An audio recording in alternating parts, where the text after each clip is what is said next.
This is called the Gliwice Radio Tower in the town of Gliwice, Poland, in Upper Silesia. This is the tallest wooden structure in the world today in 2024, rising 387 feet or 118 meters. If you can believe it, it's 90 years old. It was constructed in 1934 by a German broadcasting company. Gliwice was actually part of Germany at that time, right near the border between Poland and Germany. There's a radio station in a small building at the base of this tower. Here is what it looks like inside. On the night of August 31st, 1939, this station and this room were invaded by German commandos. They were under the command of this man, Alfred Naujax, a member of the German SS who was given his orders by the notorious Reinhard Heydrich, one of the men Hitler trusted to carry out the Holocaust. The attack on Gliwice had been planned no later than August 10th. Naujax's men were instructed to wear Polish military uniforms and make it look like the station had been attacked by Poles. The SS men brought 13 criminals from a concentration camp, also dressed in Polish uniforms, drugged and transported to the radio station in a black Mercedes. Once there, the inmates were shot and their faces beaten up to prevent identification. When Naujax and his men broke into this station, interrupting the broadcast on the air, radio listeners in Germany and across the Polish frontier could hear the sound of gunshots and shouting. Then a man got on the microphone and broadcast a crude speech in Polish insulting Germany. The SS commandos left the bodies where they were and quickly retreated back to the staging area. This attack, known as the Gleiwitz incident — Gleiwitz is the Germanized name of the town Gliwice — anyway, this has gotten the credit for being the opening curtain of the Second World War in Europe. That credit may not be deserved, as there were other incidents of German aggression on the Polish frontier even before this one. I'll talk about those late in the video. But what happened at Gliwice is undoubtedly the most famous of them. Only a few hours later, at 4:45 a.m. local time on Friday, September 1st, 1939, the German military surged across the borders to attack Poland in a massive military operation that introduced the world to a phenomenon known as blitzkrieg. That weekend, what many people across Europe and the world had been fearing for a long time soon came to pass. On Sunday, September 3rd, Great Britain and France declared war on Germany. For many people, especially in the UK, the moment that stuck in their memories was the famous radio address by British Prime Minister Neville Chamberlain on September 3rd, informing the public that the war was on. This morning, the British ambassador in Berlin handed the German government a final note stating that unless we heard from them by 11 o'clock, that they were prepared at once to withdraw their troops from Poland, a state of war would exist between us. I have to tell you now that no such undertaking has been received, and that consequently this country is at war with Germany. On September 11th, Time magazine, in its issue dated that day but released before, declared, quote, World War II began last week at 5:20 a.m. Polish time, Friday, September 1st, when a German bombing plane dropped a projectile on Puck, fishing village and air base in the armpit of the Hel Peninsula. You're looking at the streets of this village, Puck, right now. It's not exactly the most glittering metropolis, I grant you, but armpit is a bit of a pejorative term. Time magazine was wrong that World War II began here, although this article generally gets the credit for being the first use of the term World War II using Roman numerals in print, though a term similar to that, World War II, appeared in the newspaper Manchester Guardian on February 18, 1919, envisioning a hypothetical future world war. But however much nitpicking you can do, there's no question that in popular consciousness, the beginning of World War II, at least in Europe, is marked as September 1st, 1939. This video is not about World War II. It's about that last month just before it, August 1939, the last month of peace. What was going on in those last 4 weeks leading up to the beginning of perhaps the greatest catastrophe in human history? Turns out, a lot. My name is Sean Munger. I have a PhD in history, and my niche here on YouTube, as you probably know, is doing long, deep dive treatments of various subjects in history. This is a subject that's long fascinated me, and it has some similarities to a video I made last fall call on the July crisis, which was about the outbreak of the First World War. In this video, we'll take a snapshot of some of the major things that were going on in the world, particularly Europe and the United States, during the last month before the outbreak of hostilities in the European theater. It's a story not just of politics and diplomacy, though obviously there is plenty of that, but also many other fateful developments of that month. It's about people and what they were doing and what life was like just before the war broke out. The movies that were in theaters, the sports that were going on, what you might have seen on Broadway that month, the fateful European vacation of a young man who would turn out to be very important indeed. Even the fascinating story of the great transatlantic ocean liners in that last month of peace. This is the story of the world on the brink of global war, the story of August 1939.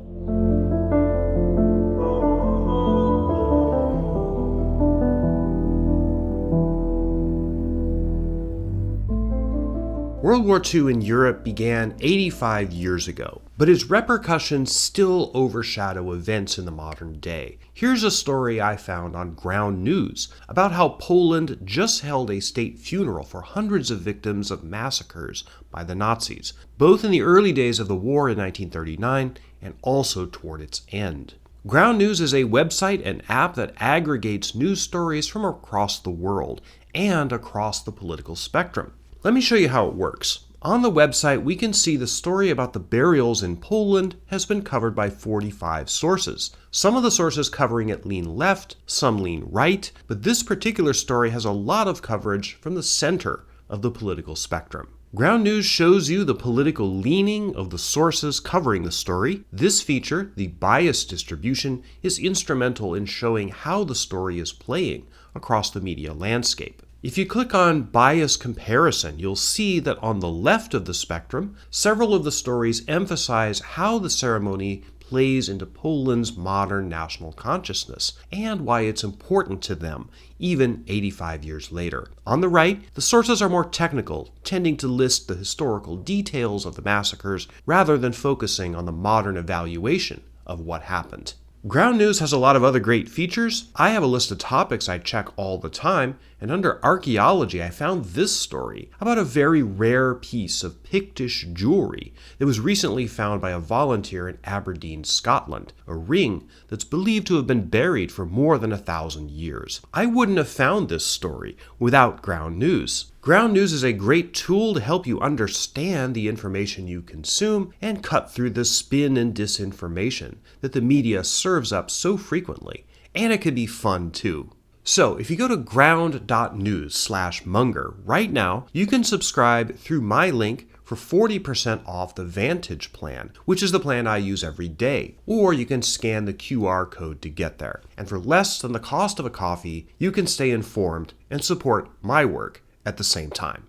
Now, back to the story of August 1939. Before we go back to the beginning of August 1939 and get into the story, let's chase a couple of elephants out of the room. The biggest one is the question, which is largely one of semantics, about precisely when World War II can be said to have actually begun, which implicates the question of what really counts as World War II. Some historians resist the popular notion that the Second World War began on September 1st, 1939. You might be surprised to learn that despite having made this video, I'm one of them. Significant portions of the world had been engaged in large-scale military conflict for quite a while before the beginning of September 1939. Historians who focus on the Pacific War have a convincing case that World War II can be said to have begun in July 1937, with Japan's invasion of the remainder of China it didn't already control, the beginning of what is often called the Second Sino-Japanese War. But for me to use a phrase like Japan's invasion of the remainder of China shows you that even that question is complicated, as Japan had been mucking around in China since 1931, when its army invaded part of Manchuria, another candidate for the true beginning of World War II. If you exclude that and try to limit the definition of World War II to being a war involving countries in Europe, a potentially problematic concept obviously, you've got the problem that military conflict was going on within Europe before September September 1939, most notably the Spanish Civil War, which began in 1936 and is usually thought to have ended when Francisco Franco, the fascist dictator of Spain, declared victory in early April 1939. So does that count as part of World War II? Should it? If you decide the Spanish Civil War doesn't count, you still have a major European country and a future member of the Allies fighting a large-scale war with a non-European country, a future member of the Axis, before September 1939. I'm referring to the long-simmering border war between the Soviet Union and Japan, fought on the steppes of Central Asia in 1938 and 39. In fact, a major campaign in that conflict, called the Battle of Khalkhin Gol, was going on all throughout August 1939. The Soviets and Japanese did not sign a ceasefire until September 15th, after fighting in Europe between Germany and Poland, and in limited ways the Western Allies, Britain and France, had begun. Right now, you're looking at a memorial related to the Battle of Khalkhin Gol, which I'll say more about later in the video. My point in bringing all this up is that if you want to quibble with the idea that World War II really did begin on September 1st, 1939, not only is that a valid argument, but I happen to agree with it. If, however, you think that means this whole video is irrelevant and a waste of time, well, no. If you do think that, you know what I'm going to say about what sort of videos you might be happier watching instead of this one. No one's stopping you. It's undeniable that the beginning of the phase of the conflict that started on September 1st, 1939, changed the world for millions of people around it. Regardless of the semantic definitions, what is or isn't World War II, an era of history ended on August 31st, 1939, and a new and much darker one began the next day. I'm interested in that ending and how people experienced it. That's why this video exists. I'm not nearly as interested in semantic hair-splitting, which is why I'm fine with marking August 31st, 1939 as the last day before the beginning of what you might conceptualize as the thing that most of us think of as World War II.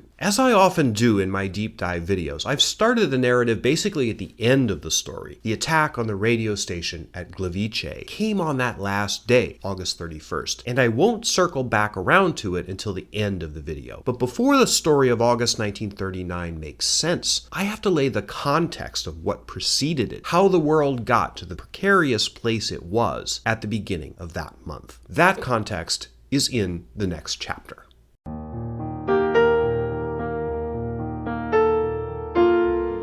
A brief procedural note here: you may notice in this chapter and others, particularly chapters 9 and 12, that some images usually associated with Hitler and the Nazi regime have been redacted. This has to do with YouTube's monetization rules. It is not by my choice. However, the redacted images are a comparatively small portion of the overall video, and in each case I've included a note on screen identifying what was redacted. The redactions apply only to images. None of the narration or my script has been redacted. I do not feel the video as a whole is materially compromised by the redactions. Again, not my choice, but this is the way the rules work. August 1939 was only 25 years, a single generation, after the beginning of the first great global conflict of the 20th century. The outbreak of the First World War in August 1914 was an event that shattered the psyche of the Western world in a way nothing else had ever done before, and really never since. I've talked a lot about World War I in my various videos. No need to rehash it all here. The seed of the conflict that broke out in 1939 was the botched settlement of the First War. This is the Hall of Mirrors in the Palace of Versailles in France, not far from Paris. In this room, on June 28, 1919, the Western Allies, principally Britain, France, Italy, and the United States, forced German representatives who were not invited to the substantive peace conference to sign the Treaty of Versailles that imposed crushing indemnities and restrictions on post-war Germany. The financial burdens from the treaty ruined the fledgling Weimar Republic economically. The political disarray in which Europe found itself in the early 1920s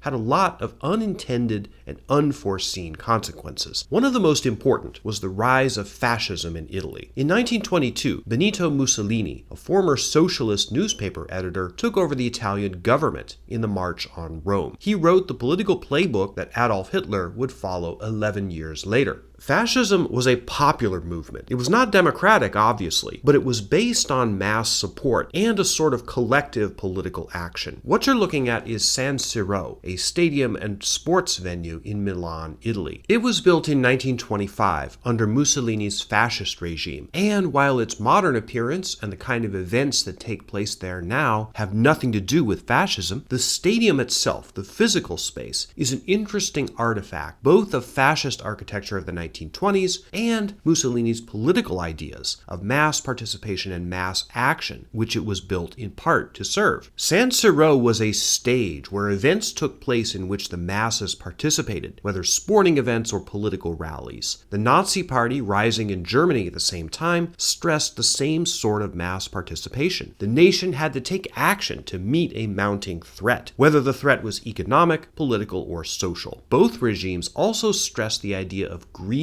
the notion that their countries, Italy and Germany, were owed something that they didn't get, and fascist leaders were determined to get it for them. In Italy's case, it was territory they believed they'd been promised by the Western Allies. In Germany, it was the idea, a conspiracy theory, that the country had lost World War I as a result of a betrayal on the home front by socialist liberals, and especially Jews. Adolf Hitler stoked that idea, and the long smoldering embers of anti-Semitism in European society, stretching back centuries, to take power in early 1933 from the weak and ineffectual Weimar regime. This was during a time when Germany had been rocked by an even greater economic catastrophe, the Great Depression, that began in late 1929. This is all extraordinarily complicated, so I'm just hitting the highlights here. Hitler was strongly nationalistic. He was the end product of ideas of German nationalism that got rolling in earnest in the mid-19th century, yearning for a return to a mostly imagined past when Germanic peoples were culturally and militarily ascendant. Hitler, himself born in Austria, talked a lot about how Germans should be united in one greater Germanic homeland, which he saw as the dominant power in Europe. But it went farther than simply uniting Germans. Hitler also called for Lebensraum, or living space, for Germany, the control of other countries in Europe either to serve for the expansion of Germany or whose resources he thought should rightfully belong to Germany. He set out all these ideas in his turgid and often incomprehensible book, Mein Kampf, written in prison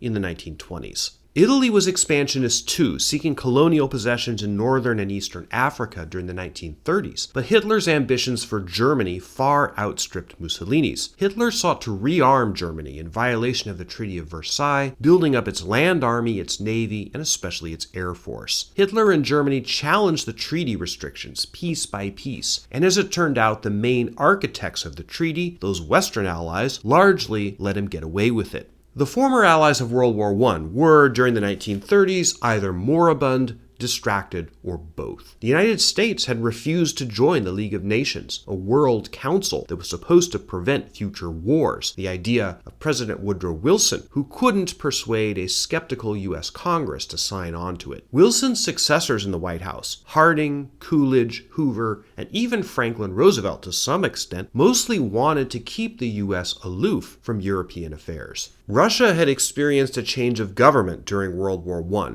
and the new Bolshevik regime, which coalesced into the Soviet Union in 1922, was mostly a pariah state. In any event, the Soviet dictator Stalin spent most of the 1930s purging and shooting the Communist Party and the Red Army, or oppressing ethnic and nationalist movements within the USSR. Britain and France had their own problems in the 30s. The Depression had hit their countries as hard as anyone else's. Both countries had homegrown fascist movements that often caused political chaos, such as the riots in Paris instigated by right-wingers in February 1934, or in Britain, a smaller-scale event with some similarities to that one, called the Battle of Cable Street in October 1936, fomented by fascist leader Oswald Mosley and his black shirts. Neither Britain nor France was willing to risk an international confrontation with Germany. France had built the Maginot Line, a chain of underground bunkers along the French-German border, but that turned out to be a spectacular waste of money. As Germany built more tanks, planes, and U-boats, the British were slow to keep pace. Some politicians, like Winston Churchill, then just another member of parliament, warned that Hitler's Germany might become a threat, but his views weren't widely shared in the British government.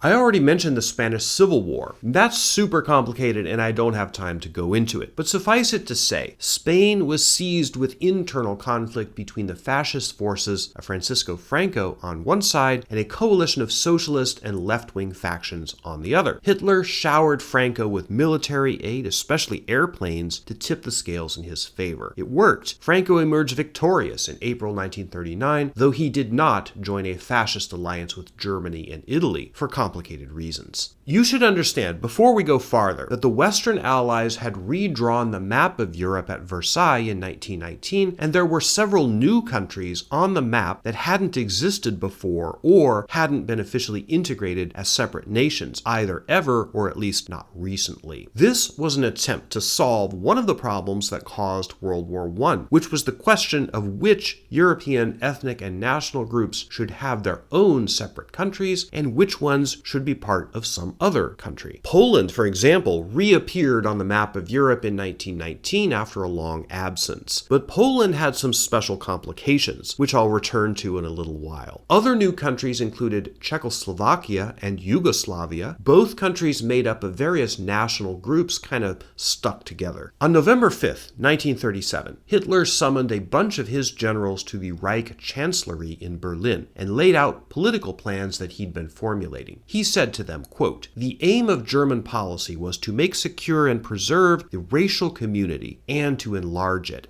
It was therefore a question of space," end quote. Hitler intended to solve this problem by political means if possible, or by force if necessary. Essentially, he was planning a Second World War, because he had no illusions that, as weak and vacillating as they seemed to be at that time, 1937, Britain and France wouldn't eventually try to stop him. Hitler also anticipated an eventual reckoning with the Soviet Union, his great ideological enemy. But ideology aside, Hitler had made clear in Mein Kampf that he intended to take Russian territory and resources for the benefit of Germany. In March 1938, Hitler achieved a political union between Germany and Austria, its southern German-speaking neighbor. He was able to do this by threatening a German invasion, but thanks to some help from pro-Nazi Austrians who wanted the union, called the Anschluss, he didn't actually have to resort to large-scale military force. His next target was a portion of Czechoslovakia heavily populated by Germans, called the Sudetenland. Remember, Hitler said he was all about uniting Germans in one unified Greater Germany. By this time, fall 1938, the British and French were getting very queasy about Hitler's expansionism, but they got queasier still at the realization of what it would have taken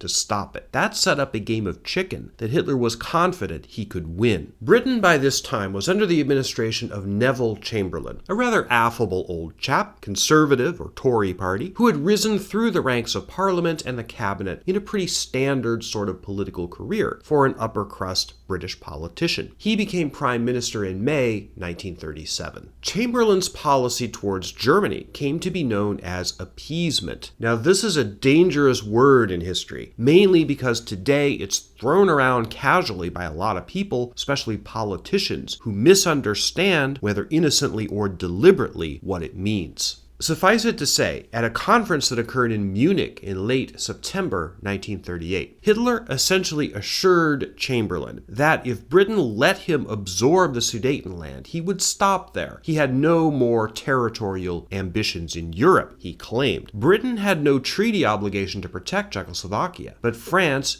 did have a treaty with that country. Chamberlain believed that France would not go to war to stop the mustache from gobbling up the Sudetenland. It was a tough ask for Britain to go up against him alone. The British public was very strongly against military confrontation in any event. Chamberlain persuaded the Czechs to acquiesce to Hitler's demands. Essentially, he sold out the Czechs to Hitler to buy a few more months of peace. Chamberlain felt he had little choice, at least for the moment, to trust Hitler's assurances that he was done expanding in Europe. The Munich Agreement was extremely popular among the British people. Chamberlain was hailed as a peacemaker. In hindsight, the word appeasement has become a sort of shorthand for the idea that Chamberlain was totally duped by Hitler and that he should have held firm against him. Or else, even worse, a cautionary tale that holds that any negotiation with an adversary under any circumstances whatsoever is foolhardy, which is what some modern politicians think erroneously that appeasement means. That's not what appeasement means at all. So just be aware, whenever you hear a modern politician use the word appeasement, chances are very high that he or she is misusing it and doesn't really understand it. Chamberlain knew he could not trust Hitler. He knew that, but pursuing a policy that would likely have resulted in a major European war at that time was a political non-starter for him, with as overwhelming the opposition of the British public to that idea was. It's also not a slam dunk that defeating Germany would have been substantially easier if the war started in October 1938. Anyway, it's almost pointless to debate that question. We'll never know in any event. Hitler, of course, was not finished vacuuming up territory he wanted for Germany. The Munich Agreement had put only part of Czechoslovakia on his plate, but he took the rest in March 1939, rolling in basically unopposed. This was not that much of a surprise to Chamberlain, who, as I said, knew from jump that Hitler was untrustworthy. After this, however, Chamberlain refused to make any more deals. All right, now we have to talk about Poland.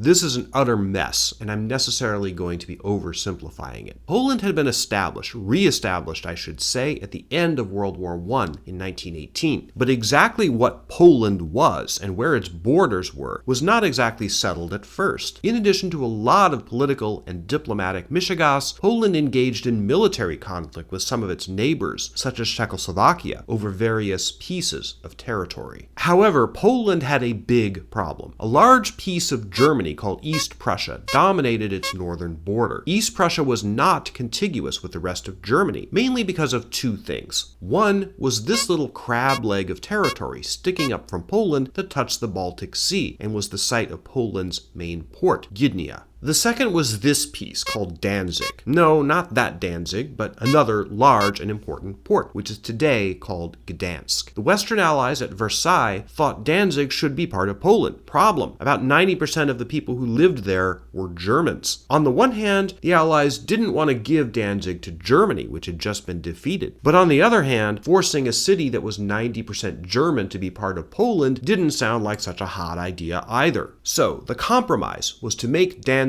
a quote-unquote free city, a sort of autonomous city-state that was neither totally Germany nor totally Poland, but which had significant relationships with both. But this itself created another problem. Remember, this was Germany, and this, East Prussia, was also Germany. How is Germany supposed to get access to this piece of itself across Polish territory? The answer, again dreamed up at Versailles, was what was called the Danzig Corridor. Germany had certain extraterritorial rights to pass through this area on its way back and forth between East Prussia and the rest of Germany. But although lots of Germans lived here, and Danzig itself was 90% German, a huge majority of the people who lived here in the Danzig corridor were Poles. Confused yet? Well, the reason all this is relevant is because after March 1939, if you're trying to figure out what piece of territory Hitler is going to grab for next, it's not too hard to see it. He obviously wants the Danzig corridor, or more probably Danzig itself, if not some other part of Poland, or maybe all of it if he could get it. Remember, he told the world in Mein Kampf that he wanted Russia. Poland, of course, lies between Germany and Russia. On March 31st, 1939, Neville Chamberlain tried to tell Hitler in no uncertain terms that he was done making deals. On that day, the UK gave a military guarantee to Poland that if it was attacked by Germany, the British would defend it. France already had a treaty obligating it to defend Poland. Chamberlain had ideally wanted a united front of Britain, France, and the Soviet Union arrayed against Germany, but he couldn't quite get Stalin on board, and in any event, Poland distrusted Stalin's motives. Hitler thought the British guarantee to Poland was largely a bluff. He figured both Britain and France would back down if he seriously threatened Poland. But this time it was clear that if he was to get it, whatever Britain and France did, there would be military conflict. Poland wouldn't just roll over and let him take them over, as Austria and two separate pieces of Czechoslovakia had done. If Hitler persisted on trying to grab part or all of Poland, there would be some kind of war. It was just a question of how big it would be and which countries would be involved. That, I think, is the context you need to know. Now, finally, let's get down to August 1939 itself. We're going to start not in Danzig, Berlin, or London, but on Long Island. Something happened there very early in the month that was to have world-shaking consequences. That's in the next chapter.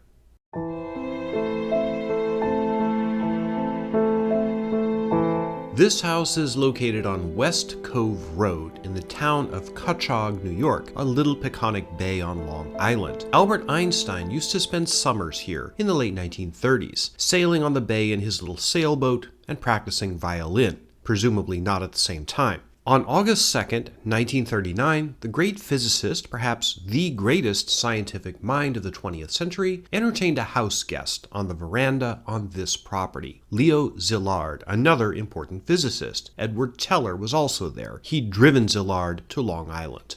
The topic of conversation was about as grave and weighty as one could imagine. Einstein and Szilard were talking about the possibility of a bomb that could potentially destroy the human race. Work had been going on in Europe and the United States on the possibility of nuclear fission, splitting atoms. In 1939, it was still mostly in the theoretical phase, mostly, not entirely. A few months earlier, in early March, an experiment occurred in the building you're looking at now, possibly in this exact room, though I can't be sure of it. This is Pupin Hall on the Columbia University campus in New York. Here, Szilard and fellow scientist Walter Zinn switched on an oscilloscope to measure neutrons coming off a quantity of uranium when bombarded with neutrons. On their screen, they saw several faint flashes, indicating that neutrons were emitted in the process of nuclear fission. Szilard famously observed of this experiment that the world would soon be headed for grief. Back in Cutchogue, New York, Szilard was hoping to persuade his old colleague Einstein, arguably the most influential scientist in America, to write a letter to President Franklin Roosevelt, bringing to his attention the progress that had been made in nuclear fission. Einstein was a pacifist. The obvious implication of nuclear fission research was that if successful, a country could produce a bomb of immense power, the first nuclear weapon. By the summer of 1939, the threat of Hitler and the Nazis to the world was unmistakable to all but a highly deluded few. If Hitler got the bomb first, the nightmare of the fascist order might be spread all over the world. Szilard was more engaged on the issue than Einstein. He was also up on what the Germans were doing in the nature of fission research, or what could reasonably be determined about what they were doing.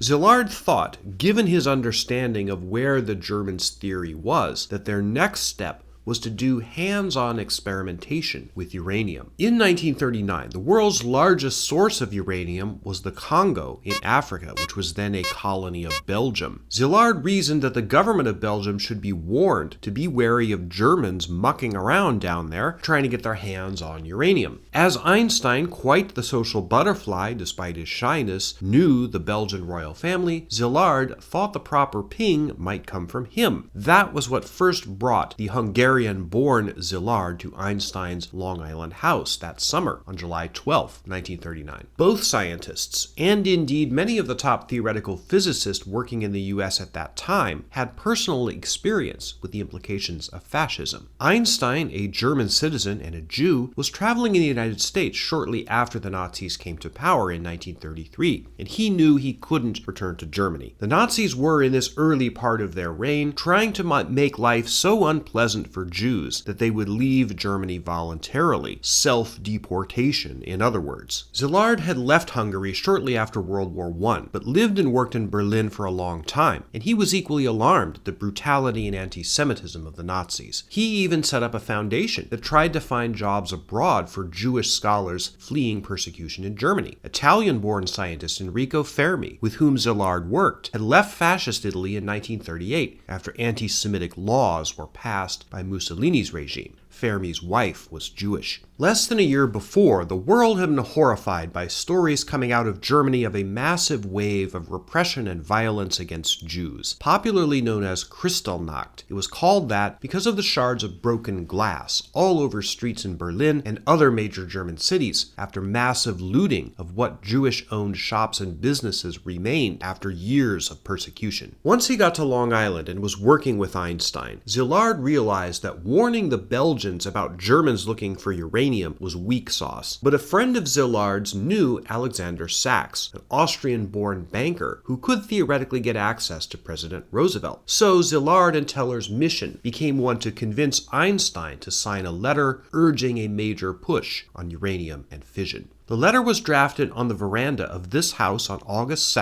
1939. A key passage of the letter read, quote, "This new phenomenon would also lead to the construction of bombs, and it is conceivable, though much less certain, that extremely powerful bombs of a new type may thus be constructed. A single bomb of this type, carried by boat and exploded in a port, might very well destroy the whole port together with some of the surrounding territory. In view of the situation, you may think it is desirable to have more permanent contact maintained between the administration and the group of physicists working on chain reactions in America." End quote. That evening, Szilard and Teller left Einstein's Long Island house with his signature on a completed letter. Though it was dated August 2nd, 1939, it did not reach FDR right away. Sachs brought it to the White House on October 11th, after the war was already going in Europe. Roosevelt wrote back on October 19th. He said, quote, "I found this idea of such import that I've convened a board consisting of the head of the Bureau of Standards and a chosen representative of the Army and Navy to thoroughly investigate the possibilities of your suggestion regarding the element of uranium."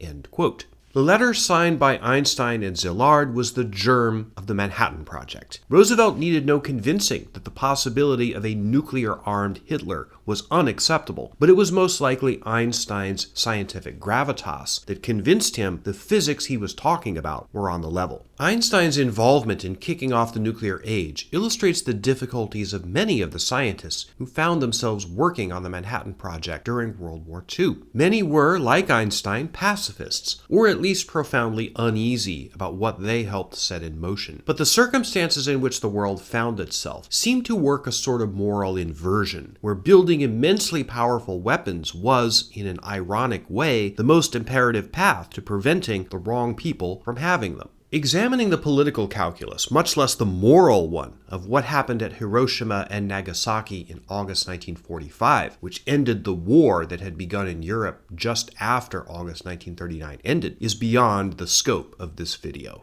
But it's clear that the road to the atomic-blasted wasteland of Hiroshima in 1945 began here at Albert Einstein's door in the early days of August 1939.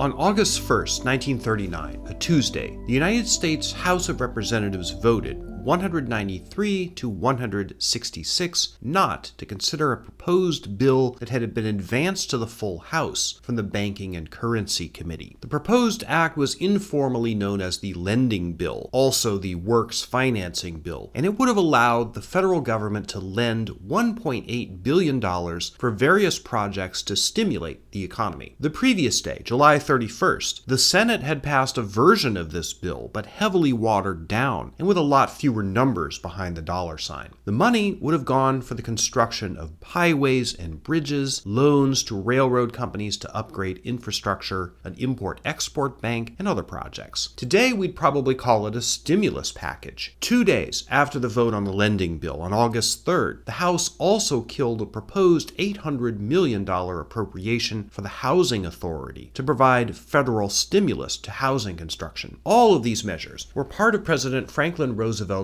legislative programs to bring the American economy back from the devastation of the Great Depression, the broad set of policies called the New Deal. When historians talk about the New Deal, they tend to talk most often about the measures Roosevelt shepherded through Congress at the very beginning of his presidency in 1933. But it's important to remember that the effects of the Depression were still lingering 6 years later, and now, almost at the end of his second term, the New Deal was still a thing. The defeats of August 1939, however, demonstrated that Congress was no longer willing to pass anything FDR wanted. Democrats had lost seats in the 1938 congressional elections, though they still held a majority in both houses. A split between FDR's allies, the ardent New Dealers, and more conservative Democrats who often voted against him, had existed since the beginning, but by 1939 that split had widened considerably. The New Deal was extraordinarily controversial. Conservatives and much of the business community hated and bitterly resented it.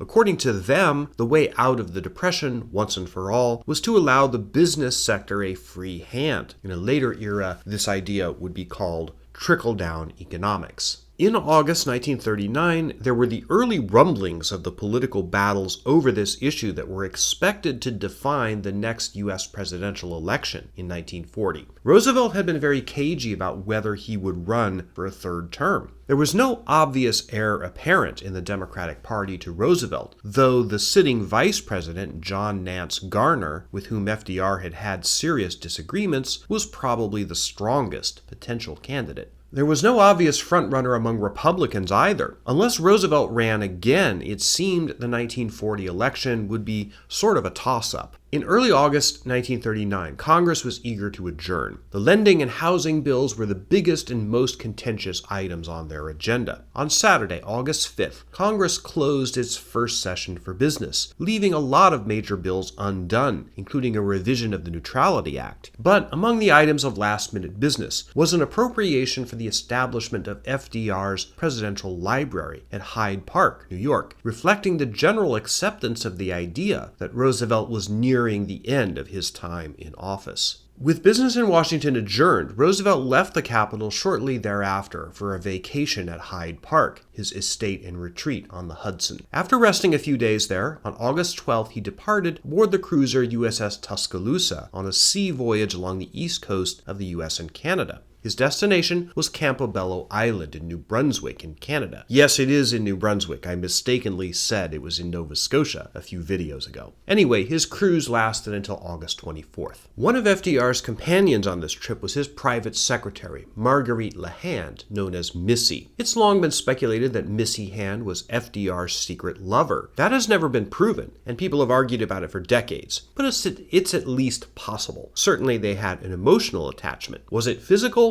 We just don't know. While at Campobello, you're looking at FDR's cottage there depicted on Google Maps. On August 14th, he signed an order that caused a mild sensation. He officially proclaimed the Thanksgiving holiday would occur on November 23rd, 1939, the fourth Thursday in November, rather than November 30th, the last Thursday. Thanksgiving was not yet a national U.S. holiday in 1939. Traditionally, it had been proclaimed year to year by the president or by Congress, or on the state level. The tradition of it being the last Thursday of November was established by Abraham Lincoln in 1864, then giving thanks for the Union military victories against the pro-slavery armies of the Confederacy that were bringing the U.S. Civil War within reach of its end. But by a coincidence of the calendar, there were 5 Thursdays in November 1939. Roosevelt's motivation in moving it to the 23rd was economic. Retailers would get an extra week to sell Christmas merchandise. These were the quaint days when stores and advertisers actually had the self-restraint to wait until after Thanksgiving to start pushing all their Christmas crap. There was quite a flap about the Thanksgiving date move in the press. Republicans pilloried FDR for messing around with it. Though FDR's proclamation of August 14th, 1939 about the date of Thanksgiving was not a decree for all time, it did crystallize into official policy. In 1942, Congress did proclaim Thanksgiving a national holiday and pegged it on the 4th Thursday in November, not necessarily the last Thursday. Adjourning legislative business for summer vacation was also on the mind of British politicians. On August 2nd, Prime Minister Neville Chamberlain made a motion in the House of Commons that Parliament should adjourn at the end of that week, August 2nd was a Wednesday, until October 3rd. This was a standard housekeeping measure, but it did engender some opposition. Winston Spencer Churchill, Member of Parliament from Epping, rose in the House of Commons to speak against it. Churchill had been something of a broken record for the past several years, warning the British government and public that Germany was a threat and that a renewed war with them was the likely result of Hitler's aggressions. On this occasion, Churchill said, quote, "This is an odd moment for the House to declare that it will go on a 2-month holiday. It is only an accident that our summer holidays coincide with the danger months in Europe, when the harvests have been gathered and when the powers of evil are at their strongest." End quote. The House of Commons dissed Churchill and voted 250 to 132 for adjournment. Following the adjournment, Neville Chamberlain went off on vacation to Scotland, where he later complained the fishing was crappy.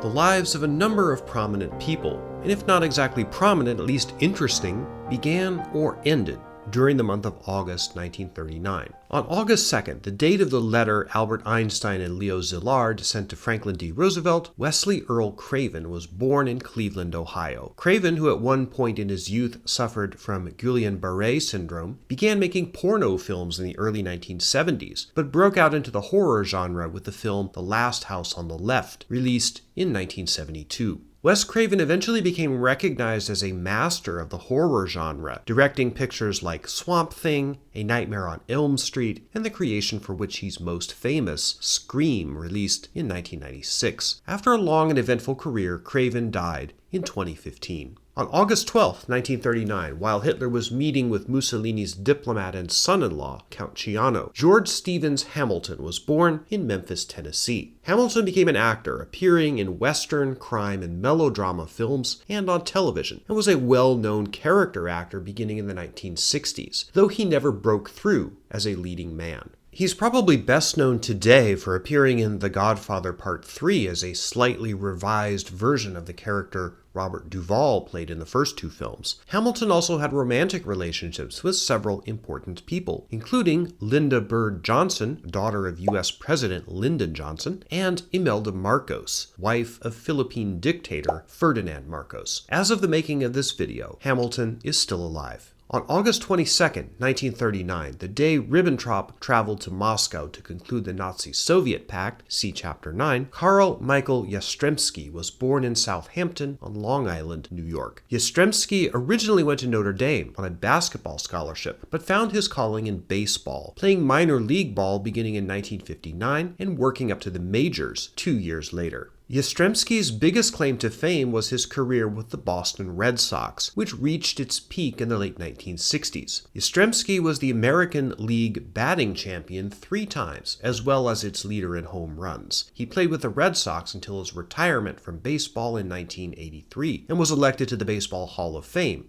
in 1989. He is also still alive as of the making of this video. On August 2, 1939, the day of the Einstein-Szilard letter and the same day Wes Craven was born, a man named Buell Halvor Quain, age 27, died by hanging himself from a tree in the rainforest somewhere in the state of Carolina in northeastern Brazil. Quain, originally from Bismarck, North Dakota, was a prominent young ethnologist who had been studying indigenous tribes in Brazil who had no contact or limited contact with white people.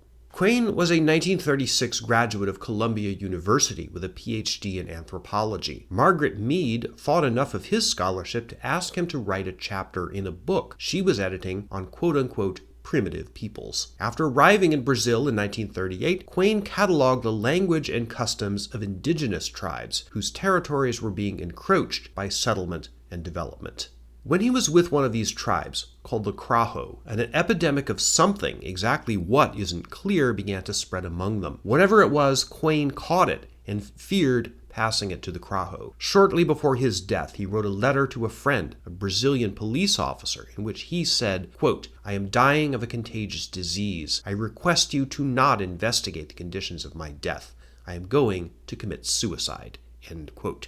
Buell Quain's death remains mysterious. All we know is that a bright young academic died well before his time. On August 11, 1939, a man named Jean Bugatti died in an auto crash in Dupikheim in France. Bugatti was from the Italian family that had founded the Bugatti car company, and Jean was in fact a test driver for their cars. He was driving a car called the Bugatti Type 57, which about 2 months earlier in June had won the 24 Hours of Le Mans race in France. Just to be clear, Jean Bugatti was not the driver who won that race, but he was testing out the car that had won it. In the village of Dupikheim, Bugatti was driving the car at about 10 p.m. when he collided with a young man, Jean-Jacques Metz, age 19, on a bicycle. The car hit a tree and Bugatti was thrown 15 feet clear. He died of his injuries before he could even reach a hospital. The cyclist, Jean-Jacques Metz, suffered debilitating injuries for the rest of his young life. He committed suicide on September 9th, 1945, only a few days after World War II officially ended. On August 23, 1939, while the world was reeling from the conclusion of the Nazi-Soviet Pact, a man named Sidney Coe Howard, age aged 48, a playwright and screenwriter, died in a freak accident in the garage on his 700-acre farm in Tyringham, Massachusetts. Howard had written a Broadway play first produced in 1924 called They Knew What They Wanted, which won the Pulitzer Prize for drama. After some success on Broadway, Howard went to Hollywood in 1932 and wrote several big pictures and was nominated for 2 Academy Awards, though he didn't win. By far his biggest project was writing the screenplay for the blockbuster Gone with the Wind, which was still in production in August 1939. It wouldn't be released until December, after the war had begun in Europe. Howard, who spent most of his free time on his Massachusetts farm, was preparing to plow a 28-acre field that he'd just added to his estate. He was trying to start his tractor at the time. The way it worked was you turned on the ignition switch and then cranked the engine with a handle to get it started, the way the old-time cars worked. The tractor suddenly lurched forward and crushed him against the wall of the garage. Sidney Howard left behind 3 daughters and a son. His grandson is actor Tony Goldwyn, who played the villain in Ghost in 1990 and has been on countless TV shows. A few months after his death, Sidney Howard finally won an Academy Award, posthumously, for his script for Gone with the Wind. On August 29, 1939, the third to last day of peace in Europe, a woman named Jessica Stuart Dismore, age 54, an artist, died in London. Like Buell Quain, she also died by suicide. Jessica Dismore was from a wealthy Kent family. She'd served as a field nurse in France during the First World War. She'd been involved in modern art movements before the war, but her career took off after it.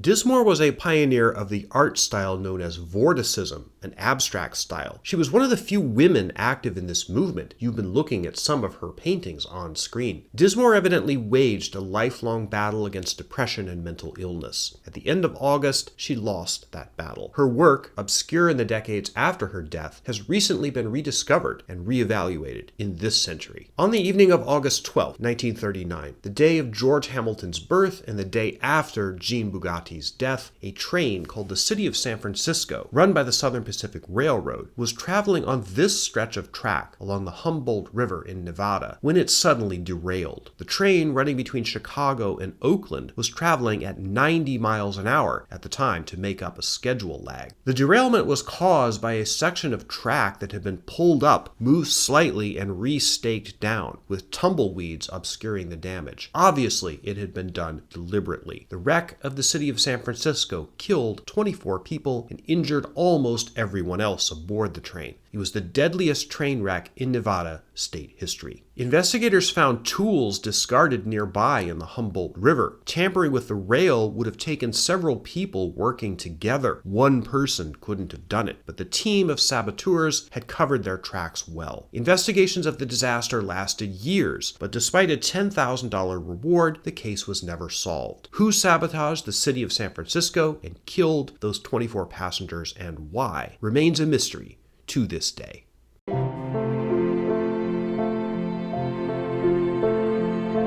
On August 6, 1939, the East-West All-Star Game of baseball's Negro League was played at Comiskey Park in Chicago. American baseball was segregated in 1939 and would remain so for a number of years afterwards. The Negro League had been founded in 1933 by Gus Greenlee, an innkeeper and organized crime figure from Philadelphia. The 1939 All-Star Game was won by the Western team, guided by Ted Radcliffe of the Chicago American Giants. The score was 4-2 in favor of the West. A second All-Star Game was held at Yankee Stadium on August 26th, where East trounced West 10-2. Major League Baseball's color line was not broken until Jackie Robinson joined the Brooklyn Dodgers in 1946. In Major League Baseball, or I should say white baseball, Comiskey Park, which is what you're looking at now, was the site of several firsts in August 1939. Comiskey Park had been built in 1909, but August 1939 was when light towers were added for the first time. The first night game was played there on August 14th. The Chicago White Sox defeated the St. Louis Browns 6-2. The New York Yankees won their first ever night game in the team's history on August 22nd at the newly illuminated Comiskey Park. Chicago's other great baseball venue, Wrigley Field, built in 1914, the home of the Chicago Cubs, perhaps the most unfortunate baseball team of the 20th century, steadfastly resisted illumination for several more decades. Wrigley Field saw its first night game in August 1988. On August 26, during that last fateful week before war broke out, a matchup took place between the Brooklyn Dodgers and the Cincinnati Reds, played at Ebbets Field in Brooklyn. The event was a doubleheader and began at 1:30 p.m. The Dodgers lost the first game 5-2, but came back to win the second one 6-1. Over 33,000 spectators attended the event. But it wasn't the result of the games that was noteworthy. It's the fact that it was shown on television. Yes, they had television in 1939, but very few people had one. The station W2XBS, headquartered in Brooklyn, showed the game from 1:30 to 5:15 p.m. This was technically not the first time baseball was shown on TV. A college game, Princeton versus Columbia, had been broadcast by the same station, W2XBS, in May. There were less than 500 TV sets in the New York area that could catch it, so viewership was pretty small. Television technology was being pushed heavily at the New York World's Fair, which I'm going to cover in Chapter 8. This is the West Side Tennis Club in Forest Hills, Queens, New York. There was a prestigious tennis competition called the Whiteman Cup, established in 1923, which was a competition between the top women's tennis players of the US and Great Britain. At exactly the same time as the Dodgers were facing the Reds on the early boob tube, a fierce battle for the 1939 Whiteman Cup was going on here across town. The leading American contenders were Alice Marble, Helen Jacobs, and Sarah Palfrey Fabienne. The Brits had a formidable team consisting of Mary Hardwick, Kay Stammers, Valerie Scott, and Frida James Hammersley. After some fierce competition, the American team won out with a final score of 5-2. This was America's 9th straight victory in the Whiteman Cup. Alice Marble, the hero of the competition, had already defeated Kay Stammers at the Wimbledon Grand Slam the previous month, July. Marble turned pro the next year, 1940. One of her future students was American women's tennis legend Billie Jean King. This area is an old motor racing track in Weybridge, Surrey, England, that used to be called the Brooklands Motor Circuit. There's now a museum here and a complex of parks, and part of the old track has been turned into roads for ordinary street traffic. It was built as an auto racetrack in 1907, the very earliest days of motor racing. The world's first 24-hour auto racing event was held here in that year. Incredible that they were doing that in 1907. On August 7th, 1939, a competition was held here, a non-championship Grand Prix event for a prize known as the Campbell Trophy. The Campbell Trophy race was only held for 3 years. That day, the winner of the race was British driver Raymond Mays, a veteran of the UK racing circuit. This photo of Mays losing a wheel in a race was not taken at that particular race, but years earlier in 1924, but frankly the picture was too good not to use. Mays won the Campbell Trophy in a race car designed by ERA, English Racing Automobiles, a prototype known as the D-type. This is not the exact car, but it's close enough that you get the idea of what it looked like. At this race, Mays beat famous Thai race car driver and royalty Prince Bira of Siam, who drove a Maserati 8CM. Again, not this self-same car, but one very like it. This race was the last time that Brooklands was used as an auto racetrack. When World War II broke out the next month, the facility was used for the production of airplanes for the war effort, especially by the manufacturer Vickers.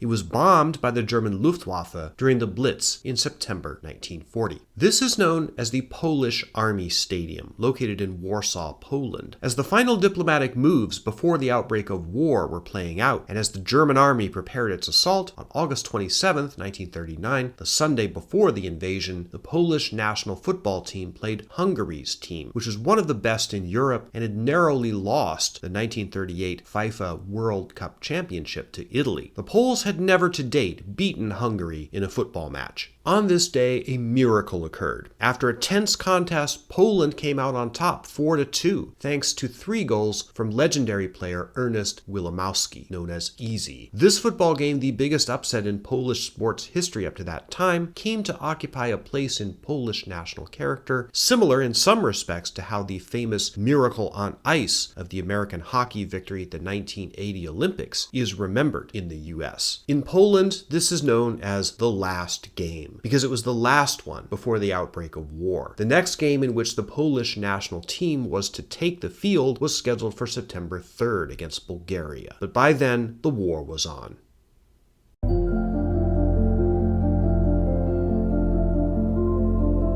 This is the Schoenfeld Theater on 45th Street in New York's Theater District. This theater was originally built in 1917 and was known for the first part of its existence as the Plymouth Theater. In August 1939, the play running at the Plymouth Theater was Abe Lincoln in Illinois, a historical drama by Robert Sherwood, which won the Pulitzer Prize for Drama. The play opened on October 15, 1938, and starred Raymond Massey as Abraham Lincoln, a role he would reprise for the movie version of the play, which came out in the spring of 1940. Abe Lincoln in Illinois ultimately ran for 472 performances, closing in December 1939. On the other side of the same block, facing 44th Street, is the Schubert Theater, built in 1913. In August 1939, the play showing there was a comedy, The Philadelphia Story, starring Katharine Hepburn and Joseph Cotten. Hepburn, known as a movie star, had been declared box office poison the previous year, but this play, which was a huge hit, revived her career and made her bankable again. The Philadelphia Story opened on March 28, 1939, and closed almost exactly a year later, March 30, 1940. This, too, was turned into a successful movie in 1940, starring Hepburn and Cary Grant in the role that had been played by Joseph Cotten on Broadway. The ads for the show in the New York Times promised that the Schubert Theater was scientifically air-cooled, which I guess means it had air conditioning. That was a selling point. A heat wave was going on in New York at the beginning of August 1939, with a record high at that time of 91 degrees Fahrenheit. That's 32.7 degrees Celsius. That's not that hot by today's standards. You have to go much higher than that to start breaking heat records in New York City these days. Yeah, there's a reason for that, and it is...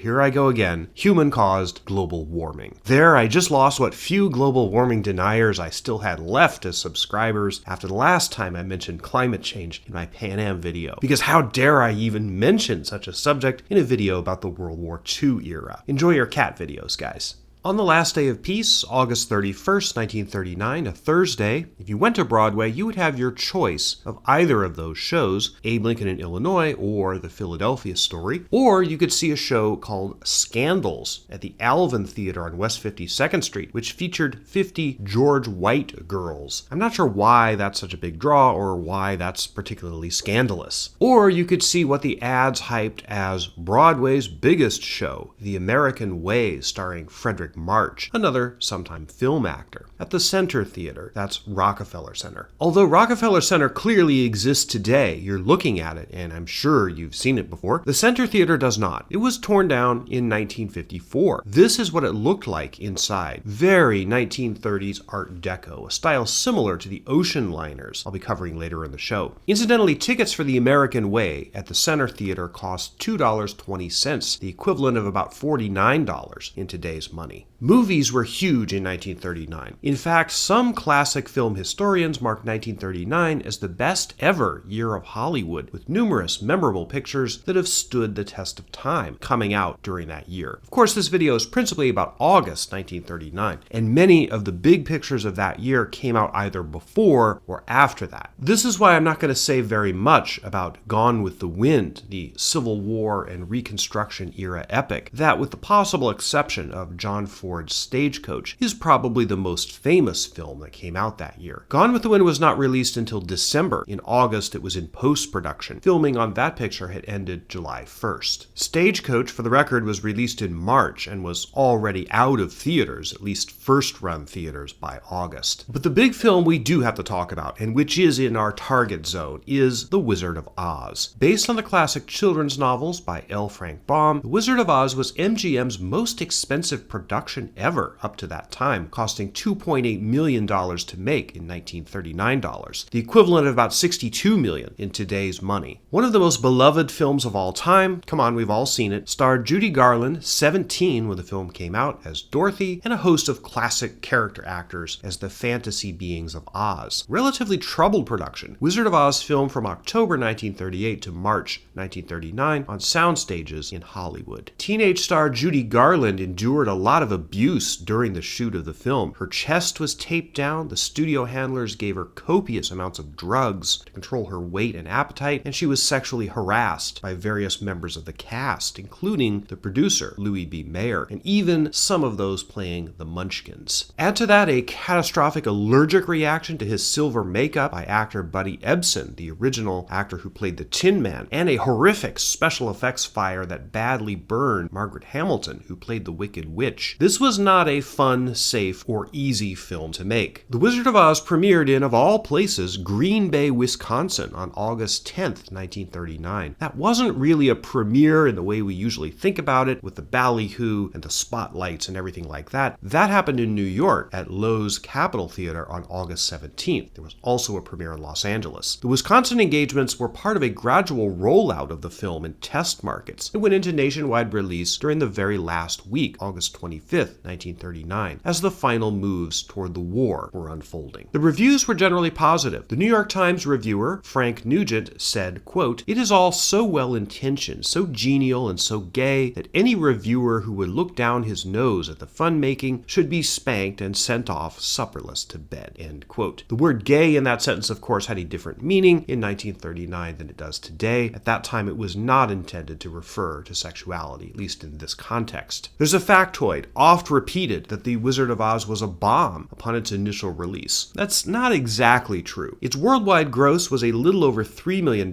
so it made back its budget. However, it was so expensive to make that with promotion costs added to the budget, it did not turn a profit in an accounting sense until its re-release 10 years later. It wasn't a runaway blockbuster, but I don't think it fits the definition of a box office bomb. Here are some of the other less classic films that were showing in theaters, at least in New York, on the last day of August 1939. In name only, a romance starring Cary Grant, Carol Lombard, and Kay Francis was on a double bill with Charlie Chan at Treasure Island at some theaters. At others, the B feature was The Man Who Dared, starring Jane Bryan. In case you don't know what the A feature, B feature thing is, it's okay if you're not a film nerd, you may not know, but going to the theater in 1939 was intended to be basically an evening's entertainment. Theaters would show newsreels and a cartoon, then the main feature, then a shorter, cheaper movie afterwards, the B feature, which typically had lesser stars in them. The origin of the term B movie. No, not that B movie, but that's the concept that the joke of that title was playing on.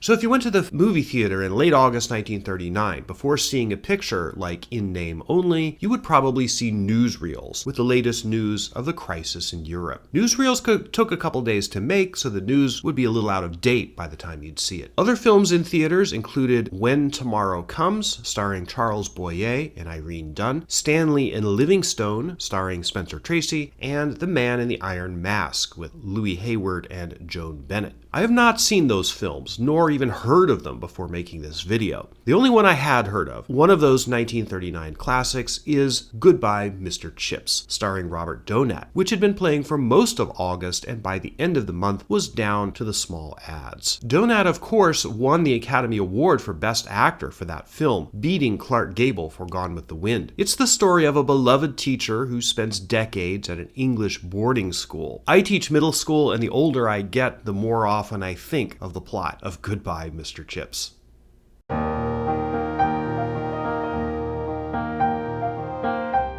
The purpose of this chapter is to show a tiny sliver of what daily life was like in August 1939. But that's such a vast subject that simply to keep it manageable, I'm going to stick mostly to New York City, with the exception of this. This place is called Czernihów in the Polish countryside, not far from the city of Krakow. You can see even today in modern times, these images were taken in 2019, how rural and remote this is. The streets are barely paved, 80 years after World War II. Imagine what this town must have looked like in August 1939. The fields would have been just harvested. Daily life here would be about getting water from the well, tending cows, slopping pigs, that sort of thing. My guess is that not many houses in Czernihów had electricity in August 1939, and maybe only a few even had indoor plumbing. This might have been a Jewish community at that time. This little village is only a bit more than 20 miles, 34 kilometers, from another Polish town called Oświęcim, which would later become infamous after 1939. The Germans, when they took over this area after the 1939 invasion, called Oświęcim by another name, Auschwitz, which is what the world knows it as now. If you wonder what happened to the Jewish communities of small hamlets in Poland, in places like this, well, that's what happened.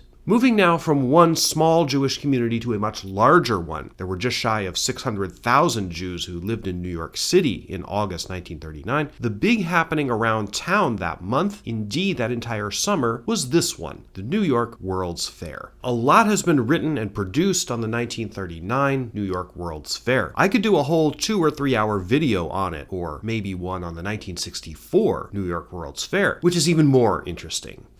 Future video idea. But as fascinating as the subject is, I'm just going to hit the highlights here. This is the site of both the 1939 and 1964 World's Fairs, Flushing Meadows Corona Park in Queens. And the infrastructure you're looking at, especially that big globe, the Unisphere, is left over from the 1964 fair, to which the 1939 event is closely linked by more than just geography. The fair was a boondoggle, intended to funnel money into the city from all over the world and provide New Yorkers the unique cosmopolitan experience of meeting the world in their backyard. World's Fairs were a big deal in the late 19th and early 20th century. The most successful one on American soil to date had been the Chicago World's Fair of 1893, whose state-of-the-art toilets made an appearance in my History of Urban Poop video. The same World's Fair, which also inexplicably gave the history profession Frederick Jackson Turner's infamous frontier thesis. Isn't that a fun time for kids of all ages? Anyway, the idea of the 1939 World's Fair was hatched as far back as 1934 and had a lot of people involved in its creation, including New York newspaperman and city planner George McAnany, who was elected president of the New York World's Fair Corporation in 1935.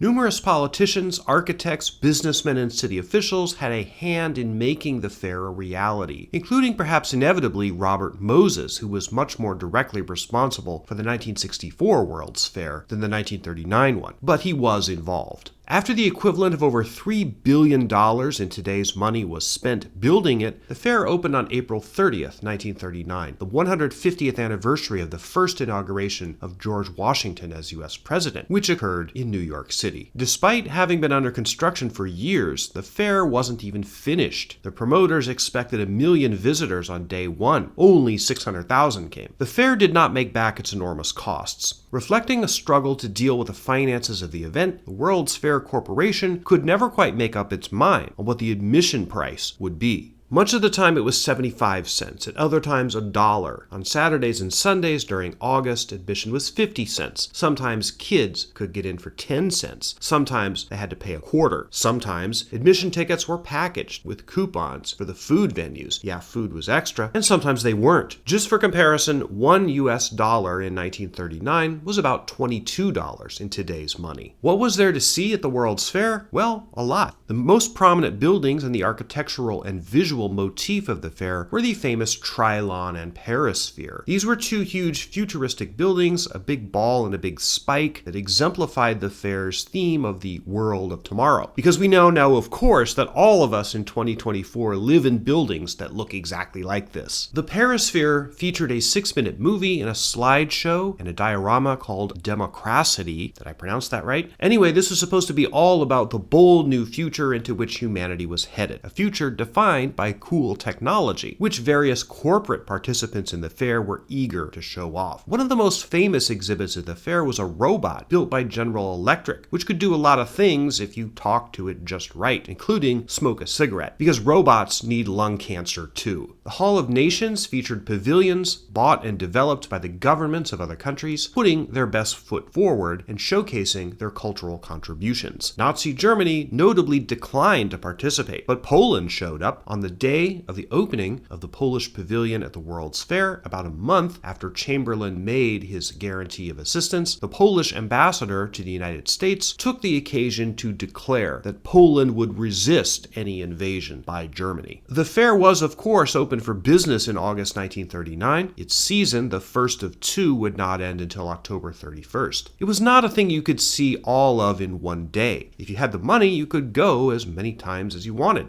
Bring the kids and visit or revisit various highlights. But the approaching war began to pinch the fair even before fighting broke out. On August 30th, 2 days before Hitler's invasion of Poland, the government of Romania recommended that all its citizens abroad come home immediately so that they wouldn't be stranded in foreign countries if a war broke out that involved their country. The Romanian High Commission to the New York World's Fair announced that because of this, the Romanian restaurant at the fair, one of the more popular of the food venues, would close immediately. Several other countries, including France and Sweden, were also wavering on their continued participation in the fair. It was reported on August 30th that several employees of the French pavilion were planning to quit and hightail it home aboard the ocean liner Normandy, which was scheduled to sail for France that day, August 30th, but never did. I'm going to tell that story in Chapter 11. The World's Fair also received a high-profile visitor on August 30th, Mrs. Eleanor Roosevelt, the First Lady, who visited the fair with her aunt and her secretary. She toured the Danish and Greek pavilions. The Greek exhibit displayed masterpieces of ancient art. The First Lady's visit was not comped. She paid full admission.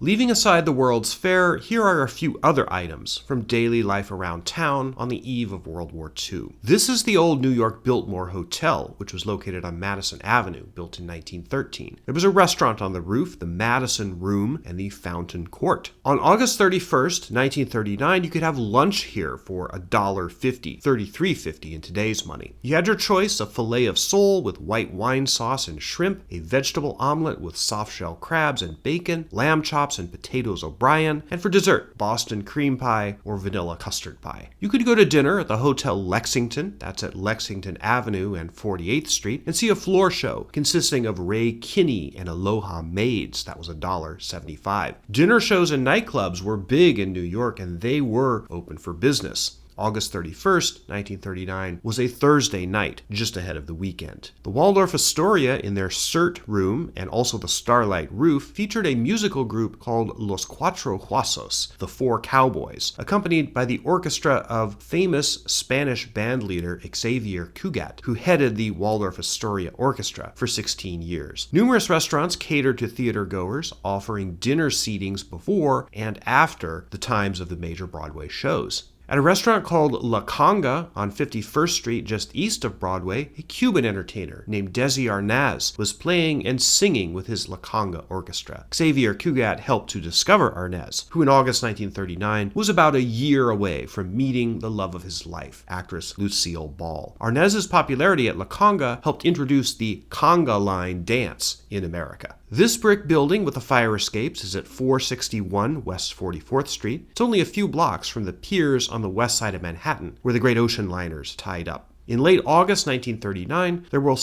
several 1- and 2-bedroom apartments available for rent in this building. The ad stated they had, quote, every conceivable improvement. Rent started at $35 a month, the equivalent of about $780 in today's money. Imagine a 2-bedroom apartment in Manhattan for $780. Utterly unthinkable today. New York was much more affordable in 1939. This is 105 East 15th Street in Manhattan, on the next block over from Union Square. The building, called the Swannanoa, was constructed in the late 19th century by architect Gilbert Schellinger. In late August 1939, a 3-bedroom apartment in this building came up for rent. It was listed as a 3-room elevator apartment, switchboard cross ventilation, priced at $57.50 a month. That's the equivalent of about $1,285 in today's money. Remember, that's a 3-bedroom apartment. Today in 2024, a studio apartment in this same building, only 285 square feet, rents for $2,850, more than twice as expensive for less than 1/3 the space. Utilities not included, of course. In America in 1939, radio was the principal means of home entertainment. Millions of Americans had radios, and listening to them was often a family event, especially in the evenings, prime time. During August, the progression of the crisis in Europe increasingly took over the primetime radio airwaves, and more than primetime. On August 31st in the New York area, you could literally listen to news and analysis about Europe pretty much all day. WABC, the ABC network's flagship station, broadcast bulletins on European developments at 8 o'clock a.m., 2:45 and 6:45 p.m. You could listen to Quincy Howe with The European Situation on WQXR, or Raymond Graham Swing on WOR with his comments on Europe at 9:45 a.m., 5:55 and 10 p.m. A reporter named Dorothy Thompson also had comments on Europe at 10 a.m. on station WJZ. A rotating slate of talking heads, university professors, politicians, and diplomats or former diplomats made the rounds of radio stations all day and into the evening. WOR, in fact, carried news until 2 in the morning. We think of a 24-hour news cycle as being a modern invention. You might be surprised how much news there was on radio in 1939, at least during time of crisis. But there was entertainment too. Lots of orchestras and band leaders played in the evenings on August 31st, 1939, as war was literally beginning in Europe. At 8:15 p.m. on station WEVD, which was run by the Socialist Party of America and got its call numbers from the initials of Eugene Debs, perennial socialist candidate for president, you could hear the first act of Verdi's opera Aida. There were niche interests, or what radio networks must have considered niche interests, represented in programming. At 5:15 p.m., a station called WMCA, whose transmitter was located at Hotel McAlpin in Manhattan, broadcast a program identified simply as hillbilly music. There was Jewish music, which I guess must be klezmer or something like that, broadcast on WEVD at 2 p.m. I mentioned television earlier. If you were one of the lucky 400 households in New York that had a television at this time, at prime time on August 31st, 1939, from 8:30 to 9:30 p.m. on W2XBS, you could watch a television play called Streets of New York, produced by the Mercury Theater, Orson Welles' production company. This was, so far as I know, the first television play in history. The play featured Norman Lloyd, a longtime associate of Orson Welles, most known to modern audiences for his appearances in the Peter Weir film Dead Poets Society, and as kindly Dr. Auslander on the doctor drama St. Elsewhere in the 1980s. Norman Lloyd only died 3 years ago in 2021 at age 106. 1939 was not really that long ago, folks. There are people still alive today who remember it.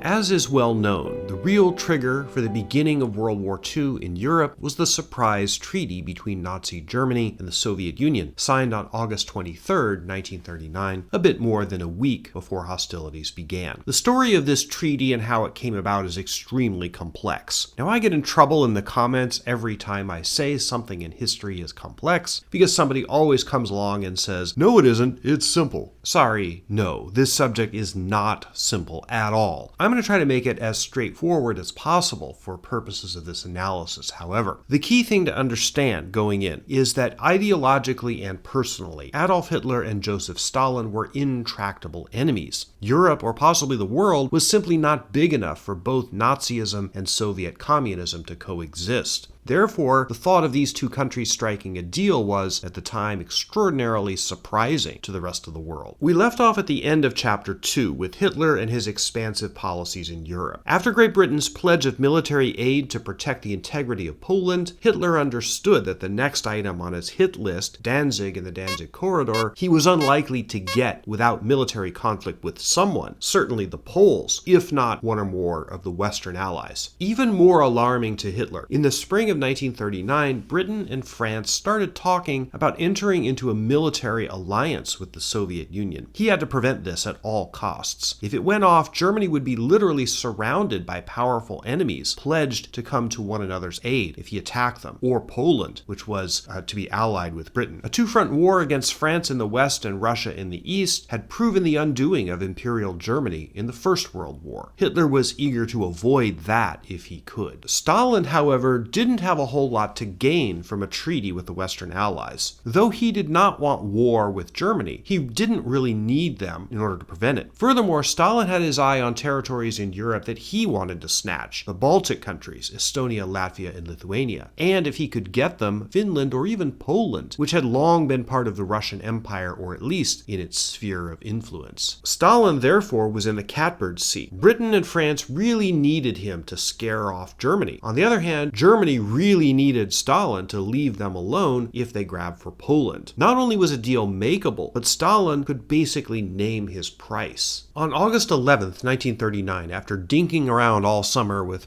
preliminary negotiations, a British and French delegation arrived in Leningrad to open talks for that military alliance the Western Allies wanted. But the British in particular were dragging their feet. They sent the delegates aboard a cargo ship, not a plane, and the chief British negotiator, Admiral Reginald Drax, not only was not a professional diplomat, but he didn't have the official authority to bind the British government to a deal. Stalin recognized that the British and French were unlikely to offer anything good. Hitler, however, was desperate for a deal. He really wanted to attack Poland. The German military plan for the invasion, called Case White, had been ready for months, waiting for the Führer to pull the trigger. He would essentially have to grovel to Stalin, but if he wanted to hit Poland, that's what he would have to do. This was not just or even primarily political and military. Germany and the Soviet Union essentially needed one another economically. Germany needed food supplies, especially grain, which came from Ukraine, a country that was part of the Soviet Union. Stalin could really use heavy machinery and military equipment, which Germany had. Iron ore and other minerals were also in the mix, and even finance. The Soviets wanted to borrow money from Germany at sweetheart interest rates. While the Western Allies were getting nowhere fast with their proposed deal, German and Soviet negotiators were hammering out an economic deal. As Hitler began to put out feelers towards Stalin regarding a potential political and military deal, Stalin conditioned that deal on the successful conclusion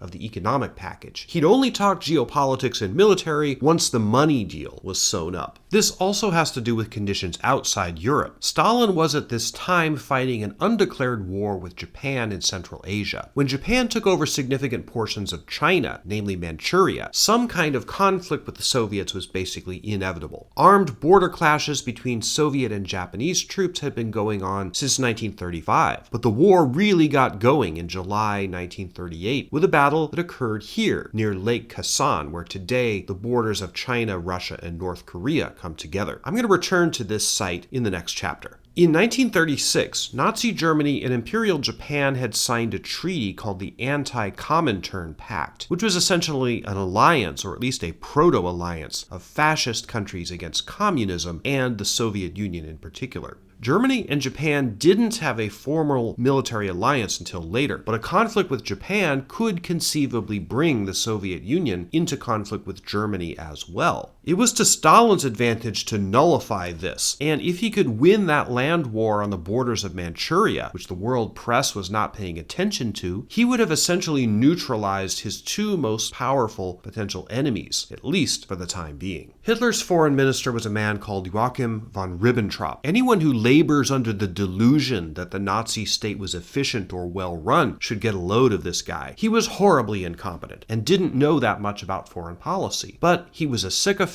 and a bootlicker, and he loved Hitler. Hitler, being incompetent himself at foreign policy, thought Ribbentrop was a genius, because of course he did. For as evil as they were and as much damage as they did to the world, there was definitely a Keystone Cops quality about the Nazis, particularly the top ones, who were essentially living caricatures of themselves. On August 18th, 1939, the German and Soviet negotiators reached a deal for the economic terms, but Stalin's men, on his orders, strung out the final conclusion of the treaty another day, just to put the screws to Hitler and increase their bargaining power. Telegrams had been flying between Moscow and Berlin for days. On Sunday, August 20th, Hitler sent a personal message to Stalin, basically begging him to receive Ribbentrop in Moscow as soon as possible. until August 22nd or 23rd at the latest. This is the Kelstein House near Berchtesgaden in Bavaria. It's also known as the Eagle's Nest. Built in 1938, today it's a restaurant. You can get ice cream up here and beer too, I think. It's one of the few pieces of Hitler's Berchtesgaden headquarters that wasn't either destroyed directly in World War II or torn down after it. The post-war government of West Germany and the German state today have always been a bit skittish about preserving historical sites associated with Hitler, for fear of them becoming neo-Nazi shrines. Anyway, Hitler was at Berchtesgaden and Eagle's Nest in the days following the dispatch of his telegram to Stalin on August 20th. He didn't sleep. Historical sources describe him as being near collapse, which is fairly rare for Hitler, who only occasionally became the raging, screaming, spittle-streaked maniac we often see portrayed in movies, though that undoubtedly was a part of his personality. At 9:35 on August 21st, Stalin replied to Hitler's telegram. It began, "I thank you for your letter," and it agreed to the reception of Ribbentrop in Moscow on August 23rd. Hitler didn't even wait until the negotiations were over, or even substantially underway, before letting the world know. At 11 p.m., less than 2 hours after Stalin's reply arrived, the German state radio network announced, quote, "The Reich government and the Soviet government have agreed to conclude a pact of non-aggression with one another." End quote. This was the announcement that stunned the world. Almost no one in the West saw it coming. Ribbentrop and his party left Berlin in 2 planes on August 22nd, Tuesday. He and his party spent the night at Königsberg, now Kaliningrad, then flew on to Moscow the next day. Despite his complete unsuitability to handle such matters, Ribbentrop had full authority from Hitler to bind the Nazi government to basically anything Stalin asked for. The negotiations didn't even last that long. Drafts of the treaty had already been drawn up, and much of Ribbentrop's time in Moscow was taken up with dinners and such. Stalin's negotiator was Vyacheslav Molotov, every bit as much of a sycophant and bootlicker to his boss as Ribbentrop was to Hitler. But at least Molotov was more competent and infinitely smarter. They signed the deal on Wednesday, August 23rd. The most significant part of the treaty was the page that no one knew about. It split Poland neatly along the Vistula River. Germany got half, and the Soviet Union could claim a, quote, sphere of influence that was basically the other half. This would be triggered in, quote, the event of a territorial and political transformation of the territories belonging to the Polish state, end quote. In other words, once Hitler sacked Poland, he'd chop it in half and toss part of it into Stalin's cage. The sweetener for Stalin was supposedly a 10-year non-aggression pact. So if Stalin moved against Finland or the Baltic states or really anywhere else in Eastern Europe, Hitler had to let him have it. This was the price of his war on Poland. But it achieved a major objective for Hitler. It left him free to attack Poland, now with the only question whether Britain and France would come in against him. The treaty also achieved one of Stalin's objectives. As part of the deal, the Germans backed off on the Anti-Comintern Pact of 1936. That left Stalin free to finish his business against the Japanese in Central Asia, which was already wrapping up as a result of the battles of Khalkhin Gol in Mongolia, without worrying that would trigger some obligation the Germans may have had to Japan. Western observers, including Neville Chamberlain and Franklin D. Roosevelt, knew exactly what the Nazi-Soviet treaty meant. Hitler had done it to clear the decks for his coming attack on Poland. This was why everyone knew, from high political leaders down to the waiters in the Romanian restaurant at the New York World's Fair, that war was about to kick off in Eastern Europe. The only question was when the shooting would start.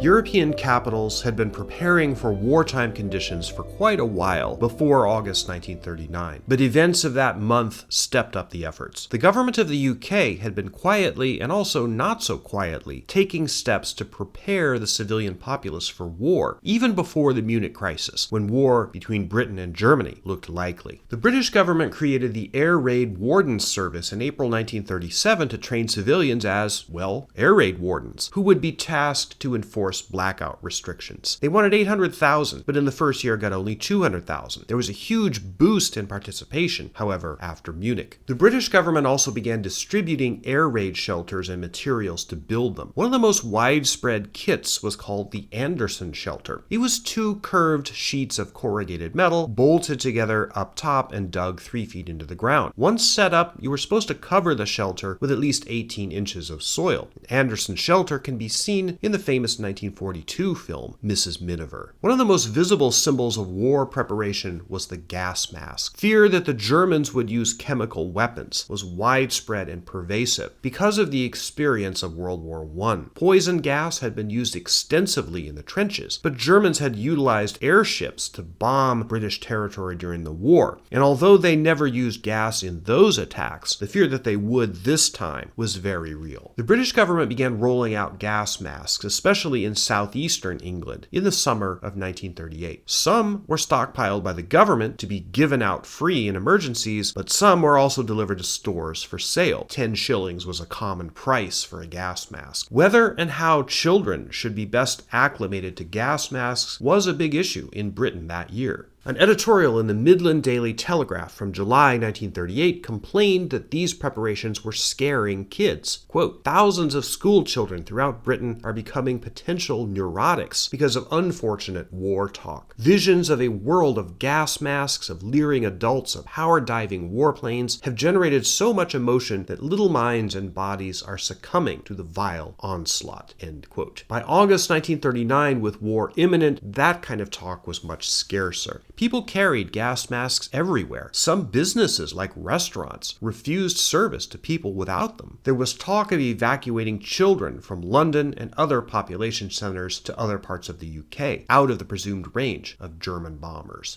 On August 11th, authorities in London instituted a major blackout drill. This was part of a broader series of aerial war games conducted by the Royal Air Force. London's practice blackout apparently wasn't too successful. An official observer who flew over London in a Wellington bomber said that lights were only dimmed, not out, and any enemy bomber flying over would easily be able to recognize major landmarks. Essentially, in the last week, the signs of approaching war were everywhere in England. This is Buckingham Palace, of course, residence of the British royal family. The guards in their woolly hats are a major tourist attraction here. They were then too, but in the final week, the little sentry boxes where they rested were replaced with cone-shaped steel shelters. Sandbags were being piled up in front of the palace, major government buildings, shops, and offices. On August 26th, London's National Gallery, located on Trafalgar Square, was closed. Posters outside the gallery said it was for quote-unquote picture storage, which I guess was technically true, but everyone knew why it was being done. Some of the major cathedrals in England, such as the ones in Canterbury and York, started taking the priceless stained glass out of their windows and storing the pieces in basements and such in case of bombing. City workers went around painting white stripes on curbstones, trees, and lampposts. This was to help people driving cars at night during blackout conditions not drive into things. Closer to the anticipated scene of the fighting, on the last weekend before the outbreak of war, the city of Warsaw, Poland, generally appeared normal. The Polish government had called up its reserves, some 600,000 men, and government officials had been working out difficulties with food and currency distribution. Poland's government at this time, I should mention, was not a democracy. The democratic government of Poland had been overthrown by a military dictator, Józef Pilsudski, in 1926. Pilsudski croaked in 1935 of liver cancer, and the government went into the hands of several of his military toadies, often known as Pilsudski's colonels. Many people in Britain questioned why their country was on the hook for defending Poland, a dictatorship, against invasion by Germany, another dictatorship. On that last weekend of peace, 12 shopkeepers in Warsaw were arrested by government goons for hiking prices of food in advance of the expected invasion. They were sent to the notorious Bereza Kartuska prison, known ominously as the place of isolation, where the Polish dictatorship sometimes sent political prisoners. The fate of the shopkeepers isn't known, but chances are they weren't there for long. The prison was hastily abandoned during the German invasion. This is one of the most desolate, empty landscapes you could imagine seeing. We're back in Central Asia now, near the memorial of Khalkhin Gol, which I referenced earlier. This is near a river, the Khalkha River, that the Japanese maintained was the border between the puppet country they controlled, called Manchukuo, formerly Manchuria, China, and the territory controlled by the Soviet Union, or their own puppet ally, the Mongolian People's Republic.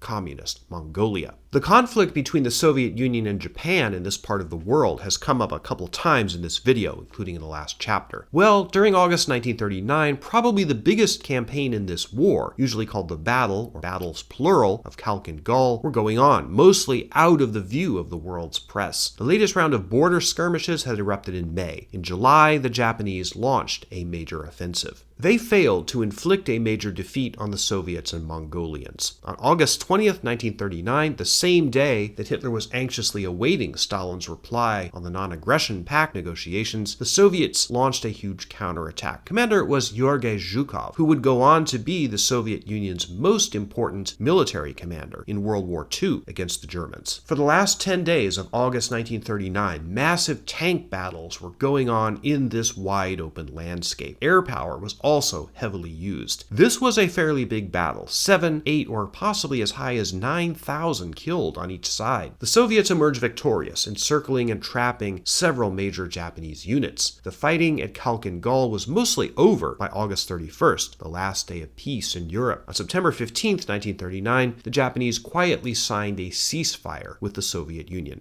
Though it's not very well known today, you can make an argument that the Battle of Khalkhin Gol was decisive in World War II. It's basically the reason the Japanese wanted to avoid tangling with the Soviets again in Central Asia. One can understand their reluctance, but if, for example, Japan had renewed its offensive in Central Asia in 1941 after Germany had invaded the Soviet Union, Stalin would have been fighting a two-front war and might not have been able to prevail. Russia could have been defeated, and world history since the 1940s would look very different. Hitler might ultimately have won. Thus, the Battle of Khalkhin Gol, as craven and self-interested as Stalin's strategy undoubtedly was, may have significantly contributed to the outcome of World War II. Shifting back to Western Europe, in August 1939, a young American was traveling there on holiday, but also observing the political developments and the rapid slide toward war. His name was John F. Kennedy, future President of the United States. Age 22 at that time, Jack Kennedy was, in the summer of 1939, between his junior and senior years at Harvard. His father, Joseph P. Kennedy, was U.S. Ambassador to Great Britain. The Kennedy family were already celebrities. John F. Kennedy crisscrossed Europe in the summer of 1939. He visited Danzig and Warsaw, though not in August, and he also appeared in Leningrad, Moscow, Kiev, Bucharest, Istanbul, Athens, and Jerusalem. That's quite an exciting trip at that time. A major revolt had been going on in Palestine, then a British quote-unquote mandate, basically a colony, since the spring of 1936. This was not just a revolt of Palestinian Arabs against British rule, but it also included a lot of violence between Arabs and Jews in Palestine. The issue of Jewish immigration to Palestine had been sharpened by the exodus of Jews from Germany and other fascist regimes in Europe. The peak of the Arab Revolt, which was put down by British forces, was mostly in earlier 1939, but sporadic fighting was still going on as late as August. Kennedy was not there in August. Because it's largely outside the scope of this video, I'm not going to say any more about the Arab Revolt in Palestine, except that it was one of the factors that set the stage for the post-World War II conflicts that erupted with the establishment of the State of Israel in 1948. Jack Kennedy was back in Western Europe in August. He traveled throughout England, France, Germany, and Italy. His interest at Harvard was in international relations, and using his father's connections as U.S. ambassador to Britain, he had unique entrees to diplomats and foreign embassies in these countries. Kennedy was fascinated by the developing European crisis. His visits, though, were annoying to the American embassies who hosted him. During August, Kennedy visited the American embassy in Prague, Czechoslovakia, now under the control of Nazi Germany. A diplomat called George Kennan, secretary of the American legation in Prague, described Jack Kennedy as, quote, an upstart and an ignoramus. That busy people should have their time taken up arranging his tour struck us as outrageous, end quote. Running true to form, Kennedy, as the son of a very rich and important man, spent a lot of August 1939 on the French French Riviera, where he hung out with movie actress Marlene Dietrich. Once he got back to the United States, shortly after the outbreak of war, Kennedy put his thoughts and observations into a senior thesis, which his father pulled strings to get published as a book. That book eventually became Why England Slept, and analyzed Chamberlain's policy of appeasement in the run-up to the outbreak of war. Being only 22, young John F. Kennedy was not exactly a leading thinker in the field of international relations, but he did make a compelling argument that democracies are somewhat slow to react to threats like those posed by Hitler. He concluded that appeasement was, at the time, a reasonable policy. There's one more item in the preparations for war in August 1939 that's worth mentioning. It made no news at the time, but it's highly significant. On August 18, 1939, Nazi Germany's Reich Interior Ministry issued a decree that required all doctors, nurses, and midwives in the country to report to them any babies or young children under 3 years old who had signs of mental or physical disability. This was part of the record collecting just before the Nazis instituted their monstrous T4 program, which was a genocide designed to murder as many people with disabilities as possible within Germany, particularly children. Historians mark the T4 program as really the first active phase of the Holocaust. Hitler had almost certainly given the order to carry out the Holocaust months prior to August 1939. Personally, I believe the order was issued in January 1939. It was apparently never written down, but there's compelling circumstantial evidence that it was decided upon about that time. Hitler intended it to be carried out once hostilities actually began in Europe. In fact, that was a justification, at least for the T4 program. The disabled had to be eliminated, meaning murdered, to prevent them from being a drain on resources that Germany would need for the war effort. The order given on August 18th is clear evidence that this awful thing had been planned long in advance, and the Nazis were just waiting for the moment to set it in motion. Few more cold-blooded decisions have ever been made in history. Of course, we know all too well what this eventually led to.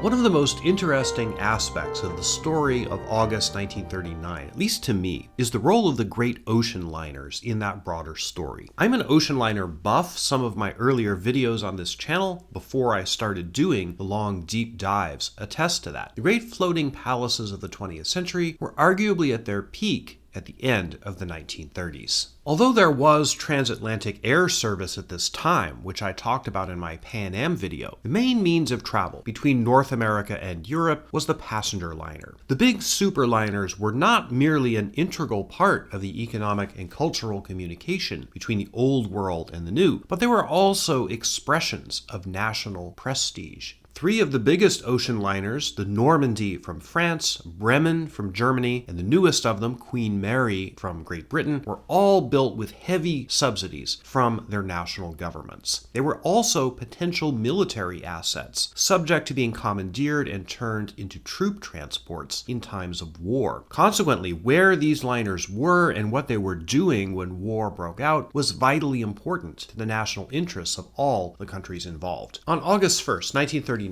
Queen Mary was in dock at Southampton, England. Bremen was at her home port of Bremen, Germany. Her sister ship Europa sailed that day for Bremen from New York, and Normandy was also in New York, having arrived the previous day, scheduled to leave the next day, August 2nd. There were a host of other smaller liners in various places, such as Georgic and Britannic, British ships, the old four-stacker Aquitania, also British. The Italians had their ship the Rex, the Netherlands had the New Amsterdam, an especially beautiful ship, and even Poland had a major liner, the Battery, which sailed between Gdynia, Poland, and New York City. As the European crisis worsened, Americans in Europe became increasingly motivated to get home, and foreigners wanted to get back to their own countries. In the early weeks of August 1939, it was vital to shipping companies to make as many round-trip voyages between Europe and New York as possible to carry this traffic. But in the final week, and especially the final days, the more important consideration was to make sure a big liner was in at least a friendly port, if not their home port, when hostilities actually kicked off. These two considerations calculations, sometimes worked at cross purposes. Queen Mary, the fastest of the superliners, departed Southampton on August 2nd and arrived in New York August 7th. After a 2-day turnaround, she headed eastbound on August 10th, reaching Southampton on the 14th, then another crossing to New York beginning August 17th, from which she arrived in New York on August 21st. By now, things were getting dicey. The Queen usually took 5 days to make a crossing. If Britain and Germany went to war while the Queen Mary was at sea, she would become a target for German U-boats. Though she was very fast and it was hoped she could outrun submarines, there were no guarantees. Procedure would have been to sail on a zigzag course to confuse any subs tracking her, but that would add more time to the voyage and thus increase the danger in some respects. So Cunard and the British Admiralty had to gamble whether to send the Queen on her next voyage. In fact, all the shipping companies faced this basic problem at the end of August. Queen Mary did sail for Southampton on August 23rd and reached England on the 28th, before war was declared, though just barely. As we'll see in the next chapter, the war almost broke out on August 26th. But once in Southampton, Cunard had to consider the gamble all over again in deciding whether it was worth it to try to make another crossing. Bremen and Europa, the principal German liners, had even trickier calculations. In the First World War, the Germans learned the hard way that it was a bad idea to have a capital ocean liner caught in New York at the outbreak of a European war, even if the United States wasn't directly involved. That had happened to Germany's biggest liner at that time, the Vaterland, at the outbreak of World War I in August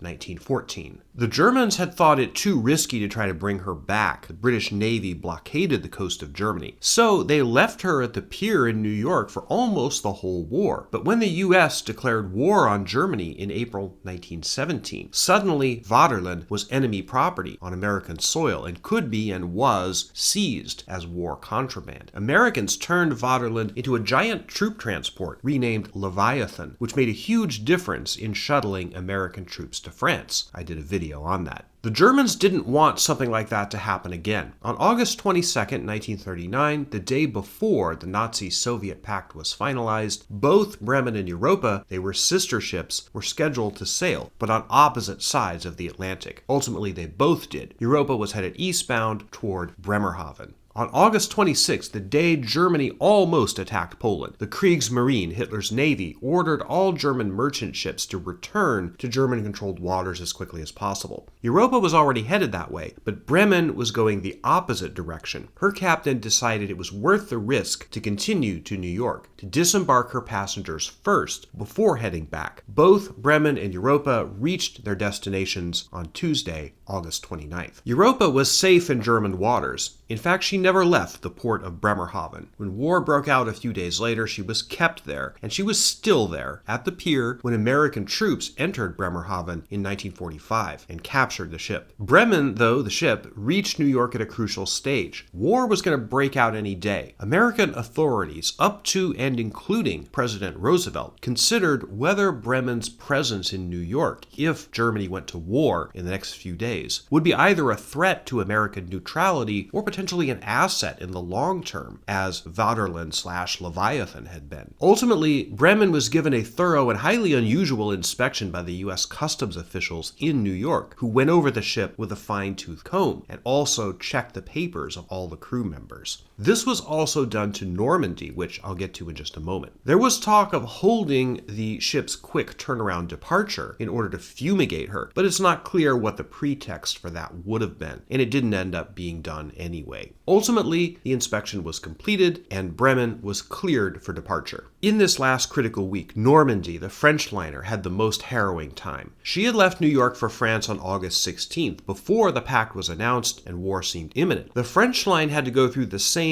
do we risk it or don't we calculus regarding the ship's scheduled sailing from Le Havre, France on August 23rd. She did, in fact, sail that day. However, the voyage across was conducted essentially under wartime conditions. Normandy followed a zigzag course, and passengers were instructed to keep the blackout curtains across their portholes closed. The ship also observed radio silence, which meant no news bulletins reached her during the voyage. Many passengers aboard Normandy assumed that the war had already broken out, and they were surprised to learn, upon reaching New York, that it hadn't yet. Normandy even passed Bremen on the North Atlantic. They were going the same direction, and Normandy left a day later, but she was slightly faster than Bremen. However, because she was zigzagging and Bremen wasn't, they both reached New York the same day, Tuesday, August 29th. Normandy, too, underwent the U.S. Customs inspection, supposedly for contraband. At first, she was scheduled to leave on the return voyage to France the next day, the 30th, but her sailing got postponed because the passenger list was deemed to be too small. Eventually, the return sailing was scheduled for Friday, September 1st. Passengers even showed up at the French line dock, Pier 88, with their luggage, expecting to get on board. They never did. On Wednesday, August 30th, Bremen, released by the customs authorities, made a dash out of New York to fulfill her orders to return to Germany. She carried minimal cargo and no passengers. War was declared while she was at sea. This voyage turned out to be a fateful one. Bremen was redirected to Murmansk. That same day, Queen Mary was in Southampton and scheduled to leave for New York. This was the ultimate should we or should we not decision. Most of the passengers were Americans, desperate to get out of Europe before the shooting started. Cunard and the Admiralty gambled once again. Queen Mary sailed that day with 2,332 passengers, a record number. As with Bremen's trip, the war came while the ship was at sea. World War II was to affect the fortunes of the passenger liner trade profoundly. Many of the great liners didn't survive it, and the North Atlantic was a much different place after peace came again in 1945. Because of that, the fragile ecosystem of the great ships enjoyed the final days of its existence during that last week of August 1939, before the outbreak of war.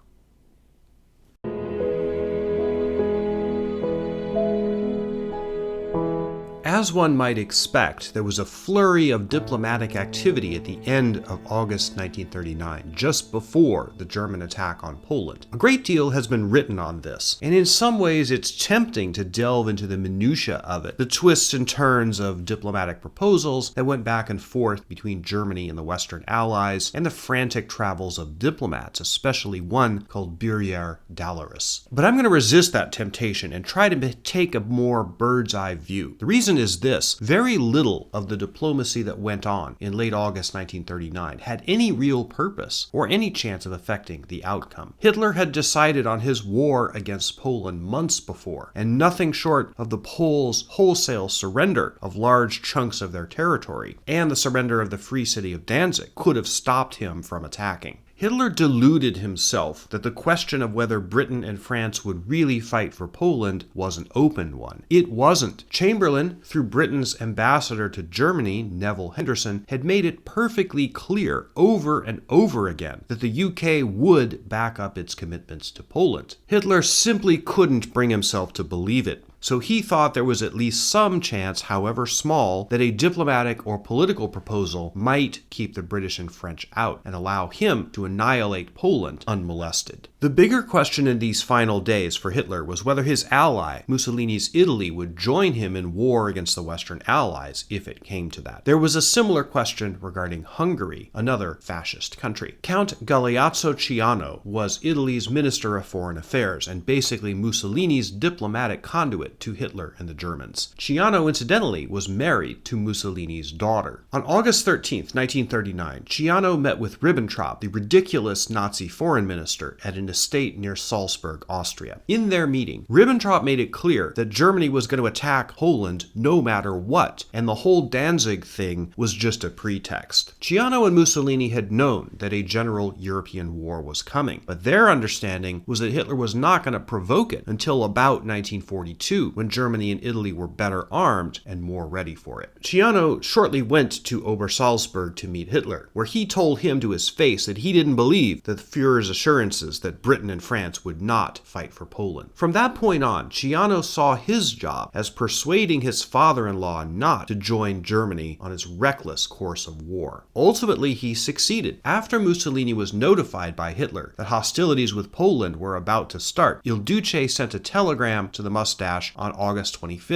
1939, informing him that Italy was not going to join the party. Hold that thought, it becomes important later, in just a minute, in fact. Though Mussolini had essentially invented fascism and became the first major fascist leader of a European country, predating Hitler's rule by 11 years, he was very much the junior partner in the alliance. In fact, Hitler was pretty incompetent at keeping his allies in line. Even after the war was on, cooperation between Germany, Italy, Japan, and other fascist states was slipshod and ineffectual. Hitler's public relations strategy, you can't really call it diplomacy, was to pretend that Poland was bullying Germany, so he could claim once the shooting started that they deserved it or had started it or both. Thus, many of Hitler's public proclamations in this period speak of various outrages being committed by Poland. I'm not even going to dignify them by going through them. Suffice it to say, whenever an aggressive country attacks one of its neighbors, however brazenly, it usually tries to claim that the other country started it, a psychological tactic among abusers known as DARVO, deny, attack, reverse victim and offender. Case in point, in more modern times, Putin has tried to use this tactic in his war against Ukraine. After the Nazi-Soviet pact was concluded on August 23rd, Hitler was really impatient to start making hamburger out of Poland. That very night, August 23rd, he gave orders to the German military that Y-Day, the day of the invasion, would be 3 days hence, August 26th, Saturday, and it would start at 4:30 a.m. I've made reference a couple of times to the possibility that World War II in Europe might have begun on that day rather than September 1st. Two things caused him to postpone. First, on August 25th, Hitler met with the British ambassador, Neville Henderson. He made a pretty daring offer, which he had not discussed with anyone else in the Nazi government, and had just pulled out of his rear end on the spur of the moment. He, Hitler, would guarantee the continued existence of the British Empire if Britain let him settle his dispute with Poland without trying to interfere. Henderson dutifully transmitted that offer to Chamberlain, but no one was really persuaded by it. Negotiations between Polish and British representatives have been going on for a while now to turn Britain's guarantee of military assistance to Poland, which was given on March 31st, into a formal military alliance. Later in the day, August 25th, they officially signed that treaty. This did give Hitler pause. It's strange to me that he seems to have really thought that he could do something to keep Britain out. The news of the treaty being signed, which was just a formality at that point, might be the first indication that got through to him that this thing was really going to blow up into a real war. Then, right about this same time, Mussolini's telegram arrived to the effect that he wasn't going to be on board. With these two pieces of news, Hitler ordered the military to postpone the attack. He still wanted to see if a way could be found to buy off Chamberlain and get him to roll over. Hermann Goering, the chief of Hitler's Air Force and basically second in command in the Third Reich, had a contact with a Swedish businessman, Börje Dalarus. Hoping to insinuate himself into the history of European diplomacy by making an attempt to postpone the war, Goering sent Dalarus as an unofficial envoy to London to meet with Lord Halifax, the British foreign minister. The idea was that some kind of understanding might be reached between Britain and Germany on Poland. For the next few days, this guy, Dalarus, went on a dizzying round of trips between Berlin and London trying to put together this deal, which in fact was a sham. At one point, Ribbentrop barked out 16 demands that supposedly Poland had to meet to satisfy Germany, but Dalarus wasn't given an official copy of them, and it was pretty clear the Nazis were just buying time. Eventually, on August 31st, the demands were broadcast on German radio, but it's clear they were more for domestic propaganda value than a real attempt at some sort of deal. Dalarus kept up the futile pretense of negotiations right up until the German invasion, and even after it, as if it would change anything. At one point, he had a meeting with Hitler. Although he'd postponed the invasion, the mustache apparently decided within 24 hours that he was going forward again no matter what. The new date for the invasion was fixed at September 1st. At his meeting with Dalarus, Hitler went on a bizarre rant, shouting that he was going to build airplanes, airplanes, airplanes, U-boats, U-boats, U-boats, and totally annihilate his enemies. A fictionalized version of this rant appears in the 1983 TV miniseries The Winds of War, based on the novel by Herman Wouk. In that story, it happens in a different context, and Dalarus isn't shown in the scene, but it clearly came from his account of this meeting. It's not just an actor's scenery chewing. Hitler was portrayed in this film by Günther Meisner. In real life, Hitler could indeed go completely bonkers at times. Although Hitler had postponed the attack for a few days, not everybody got the word. Part of the Germans' plan was that secret commando units would hit various key targets the night before the invasion to make things easier for the German army. One such commando unit, which didn't receive the postpone order, went ahead on the night of August 25th. This is the Jablonka Pass in Poland. It's a pass through the Carpathian Mountains, now located on the border between Poland and Slovakia. A German commando unit had orders to secure a railroad tunnel in this area, so that once hostilities began, Polish troops couldn't blow it up. The German army needed it as an invasion route. A gun battle broke out between the German commandos and Polish units. The Poles prevented them from securing the tunnel, which was, in fact, blown up by the Poles on September 1st as the invasion was beginning. On August 28th, there was also a bomb attack at the train station at Tarnów, Poland. It appears to have been carried out by a German sympathizer, not on the direct orders of the German military, but it's kind of unclear. Anyway, 20 people were killed in that attack. As that last terrible week in August went on, it was clear that the war was coming. The last day before the invasion, August 31st, 1939, most of the world was holding its breath.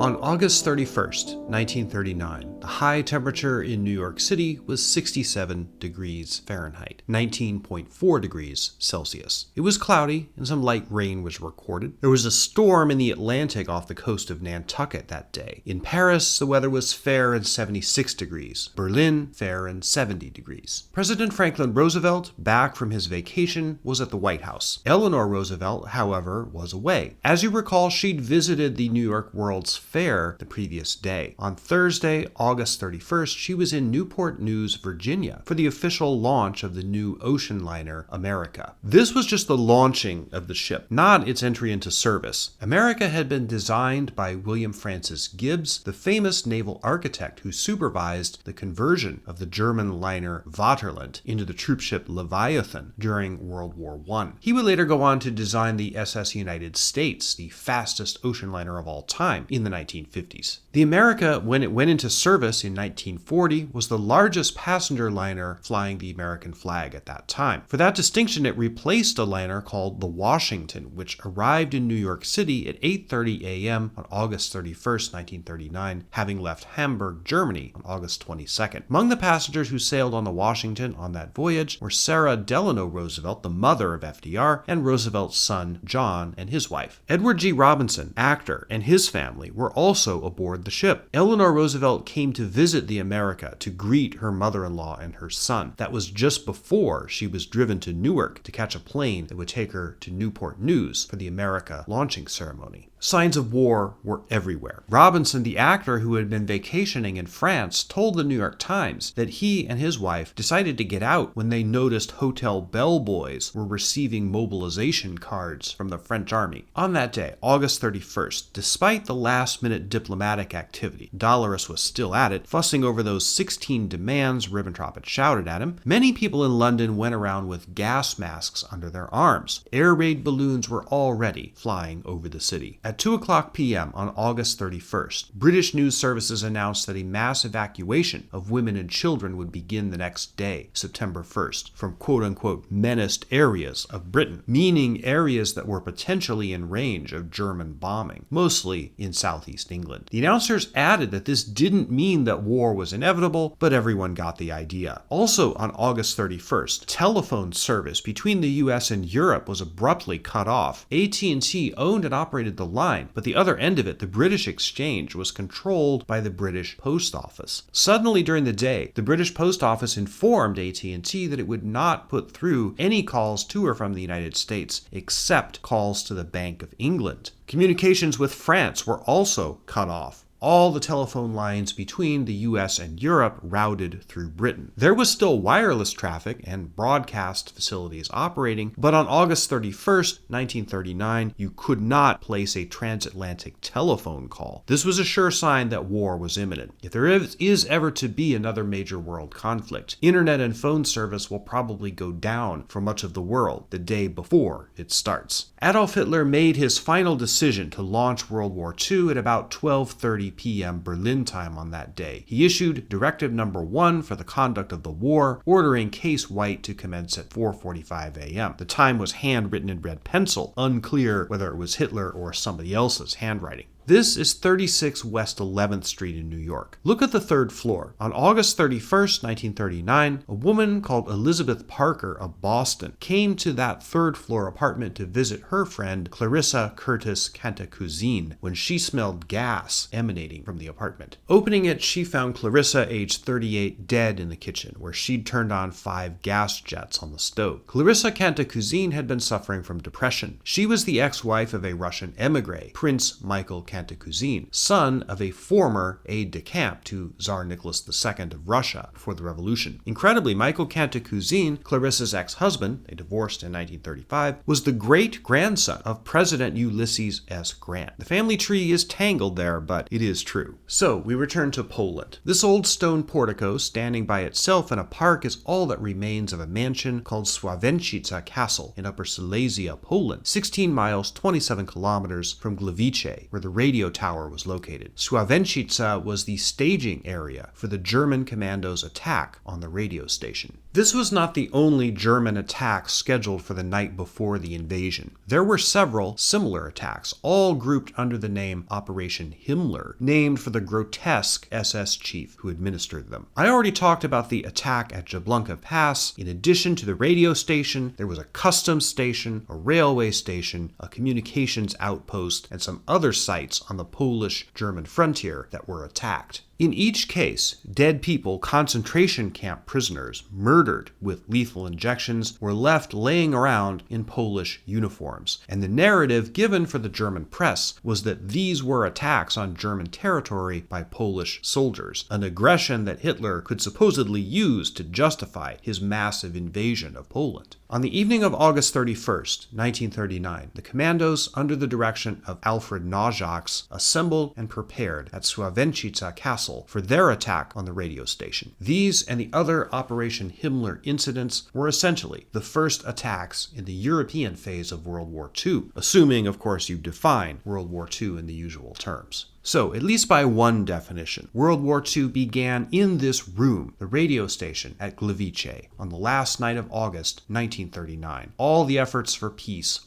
were for nothing. Adolf Hitler wanted war, and he got it. 6 years and 80 million or so lives later, peace finally came again. The world has never been the same.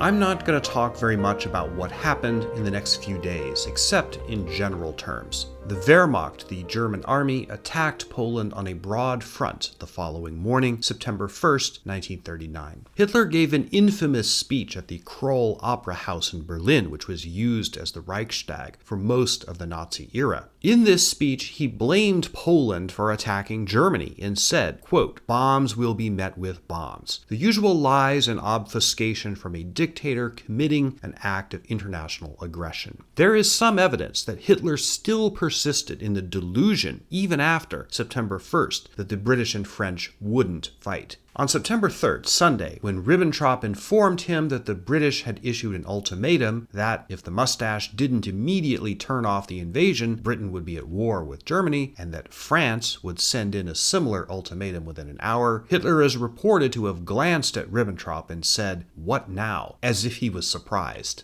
Goering, who was also in the room, reportedly said, quote, "If we lose this war, then God have mercy on us." The British and French ultimatums expired. Neville Chamberlain went on BBC Radio and gave his famous address. There is no chance of expecting that this man will ever give up his practice of using force to gain his will.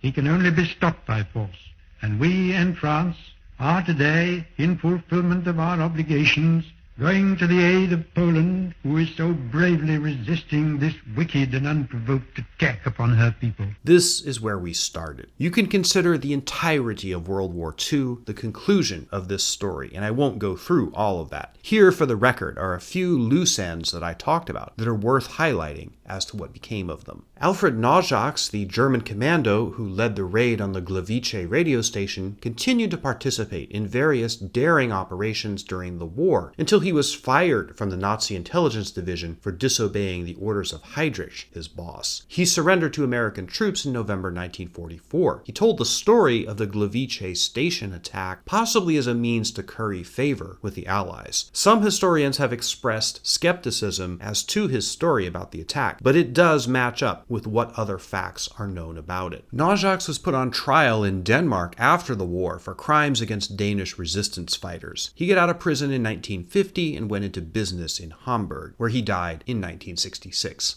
Poland, the country over which the war had begun, suffered horribly during it. Invaded and occupied as per the terms of the treaty, half by Nazi Germany and half by the Soviet Union, estimates of the number of Polish citizens killed during the war are somewhere in the neighborhood of 5 to 6 million. Poland became the epicenter of Hitler's monstrous attempt to wipe out the Jews of Europe. Many, though of course not all, of the extermination camps were located there. The Soviets also wreaked havoc in their sector of Poland, such as the horrifying Katyn massacre of 1940. Poland was made into a communist puppet state after the war. Neville Chamberlain, British Prime Minister, fell from power in early May 1940 after the German invasion of Norway caused the Conservative Party in Parliament to lose faith in his leadership. As I'm sure you know, he was replaced by Winston Churchill. Chamberlain was depressed by his failure to stop Hitler and prevent the war. Shortly after he left office, he was diagnosed with bowel cancer, a fact that his own doctors concealed from him, at least at first. He died in November 1940. His name has forever been associated with that problematic word, appeasement, which he regretted in the final months of his life. The letter that Einstein and Szilard sent to Franklin Roosevelt had the effect that they intended and feared. Roosevelt made atomic weapons research a priority even before the United States joined the war in December 1941. Once the U.S. was involved, massive amounts of money, manpower, and resources were devoted to the Manhattan Project, with the goal of developing a nuclear weapon before Hitler got one. Unbeknownst to the Allies at that time, by 1942, Hitler had mostly given up on developing an atom bomb. In any event, Germany did not have the resources or the money to mount a project on the scale of the American one. Many atomic scientists, including those who worked on the Manhattan Project, advocated strongly for nuclear disarmament in the post-war years. Einstein himself died in 1955. The 1939 New York World's Fair was always scheduled to have 2 seasons. The outbreak of the war affected it as several countries which had pavilions at the fair became involved. The first season ended on October 31st, 1939, and various pavilions and exhibits closed and would not reopen. Sweden, the Soviet Union, the Netherlands, Yugoslavia, and several other countries announced that they would not be returning. About 400 foreign workers at the fair were stranded in the United States, more or less permanently. The fair's second season opened on May 11th, 1940, one day after Hitler's invasion of the Low Countries and France. The admission price was lowered to 50 cents. A terrorist bombing occurred at the British Pavilion on July 4th, 1940, killing 2 police officers. It has never been solved. The fair declined in revenue and attendance in its final months. It closed October 27th, 1940, never having been a financial success. With only a few exceptions, the fair's buildings were torn down within months. However, the site of the fair, Flushing Meadows Park, later became the site of the 1964 World's Fair. Ribbentrop, one of the architects of the Nazi-Soviet pact, went on trial at Nuremberg. In addition to his deceptive and incompetent diplomacy, he was deeply involved in carrying out the Holocaust. Ribbentrop was hanged as a war criminal on October 16, 1946. His opposite number in the Soviet Union, Vyacheslav Molotov, remained one of Stalin's toadies even long after Hitler violated the pact by invading the USSR in June 1941. There were rumors at the end of Stalin's life in 1953 that he was planning to purge or bump off Molotov, so Stalin's death may have saved him. Khrushchev did purge him, but he went into quiet retirement instead of a gulag. He survived into the rule of Gorbachev, finally dying in 1986. Galeazzo Ciano, the Italian foreign minister, remained in that post for a couple of years until he became the ambassador to the Vatican. Not long after that, in the summer of 1943, the Allied invasion of Italy triggered a crisis in Mussolini's fascist government. Mussolini was overthrown, and he blamed Ciano for having had a hand in it. Ciano tried to escape to Germany, but after Mussolini was rescued by German commandos and set up a new fascist state in the north of Italy called Salo, the Nazis handed Ciano over to them. Mussolini ordered his son-in-law to be shot. On January 11th, 1944, he faced a firing squad. Birger Dallerus, the Swedish businessman who possibly unwittingly ran interference for the Germans on the eve of the invasion, continued to try to broker a hypothetical peace agreement between Germany and Britain in the fall of 1939. Eventually, the British lost interest in him, whereupon he ceased to be of any use to Goering, the Nazi who largely controlled him. Little is publicly known about Dallerus's later life. He did survive the war and presumably went back to business in Sweden, which remained neutral during World War II. He died in Stockholm in 1957. John F. Kennedy was present in the House of Commons when Neville Chamberlain gave his war speech on September 3rd. A few days later, a German submarine sank the British liner Athenia, killing over 100 people, including 28 Americans. The Americans still trapped in Europe by the outbreak of war were understandably spooked about boarding another ship home, fearing the same thing might happen. JFK's father, Joseph Kennedy, U.S. ambassador to Britain, sent his son to Glasgow, Scotland, to try to convince a group of Americans that it was safe enough to attempt. Not all of them bought it. Kennedy himself returned home by plane on a Pan Am Clipper. His family connections definitely helped him get a seat on that plane. He was back at Harvard by the time school started in the fall. The Queen Mary, which had sailed from Southampton on August 30th, was at sea when Britain declared war on Germany. Immediately, the ship went to blackout conditions and began zigzagging. She reached New York safely on the morning of Monday, September 4th. Her return voyage was canceled. Queen Mary sat at the New York pier for several months. Within a few days after her arrival, she was painted gray. In March 1940, she was joined by her brand new sister ship, Queen Elizabeth, which had not yet gone into passenger service. For a brief time during the last 2 weeks of March 1940, the three greatest ocean liners ever built, Queen Mary, Queen Elizabeth, and Normandy, sat side by side at adjacent piers on the west side of Manhattan. Mary and Elizabeth, already requisitioned by the British Admiralty, set sail for Australia in early April, beginning their careers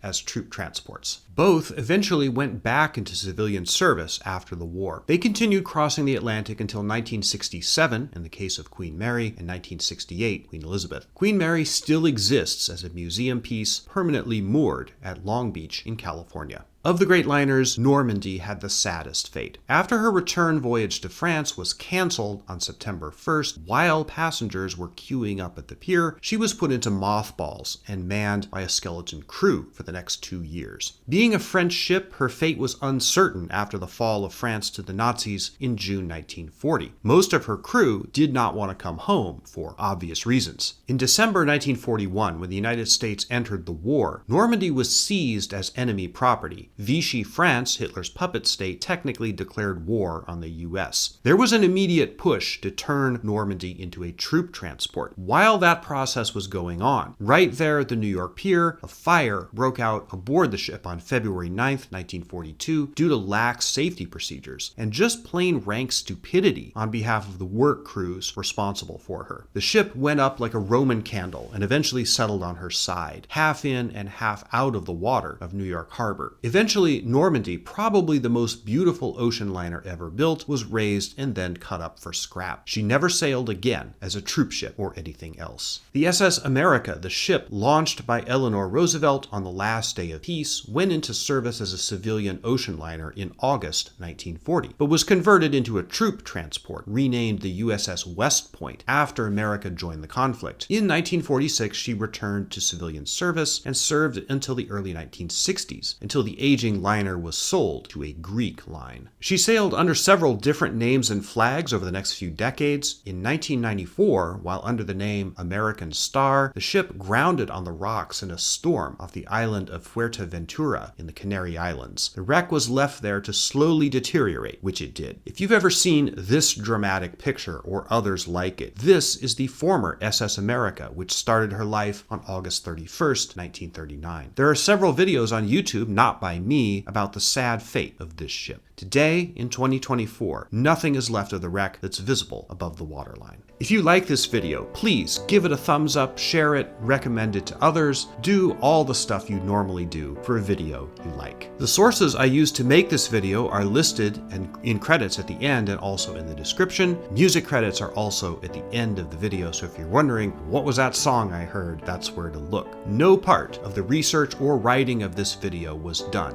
with AI. I teach history courses on my website, seanmunger.com. I also write books, including a lot of fiction. My most recent book from April 2024 is Daniel Vanished, which is available on Amazon Kindle and in paperback. The link to that is in the description. Thank you to all my fans and supporters, and thank you once again for joining me on another journey into the past.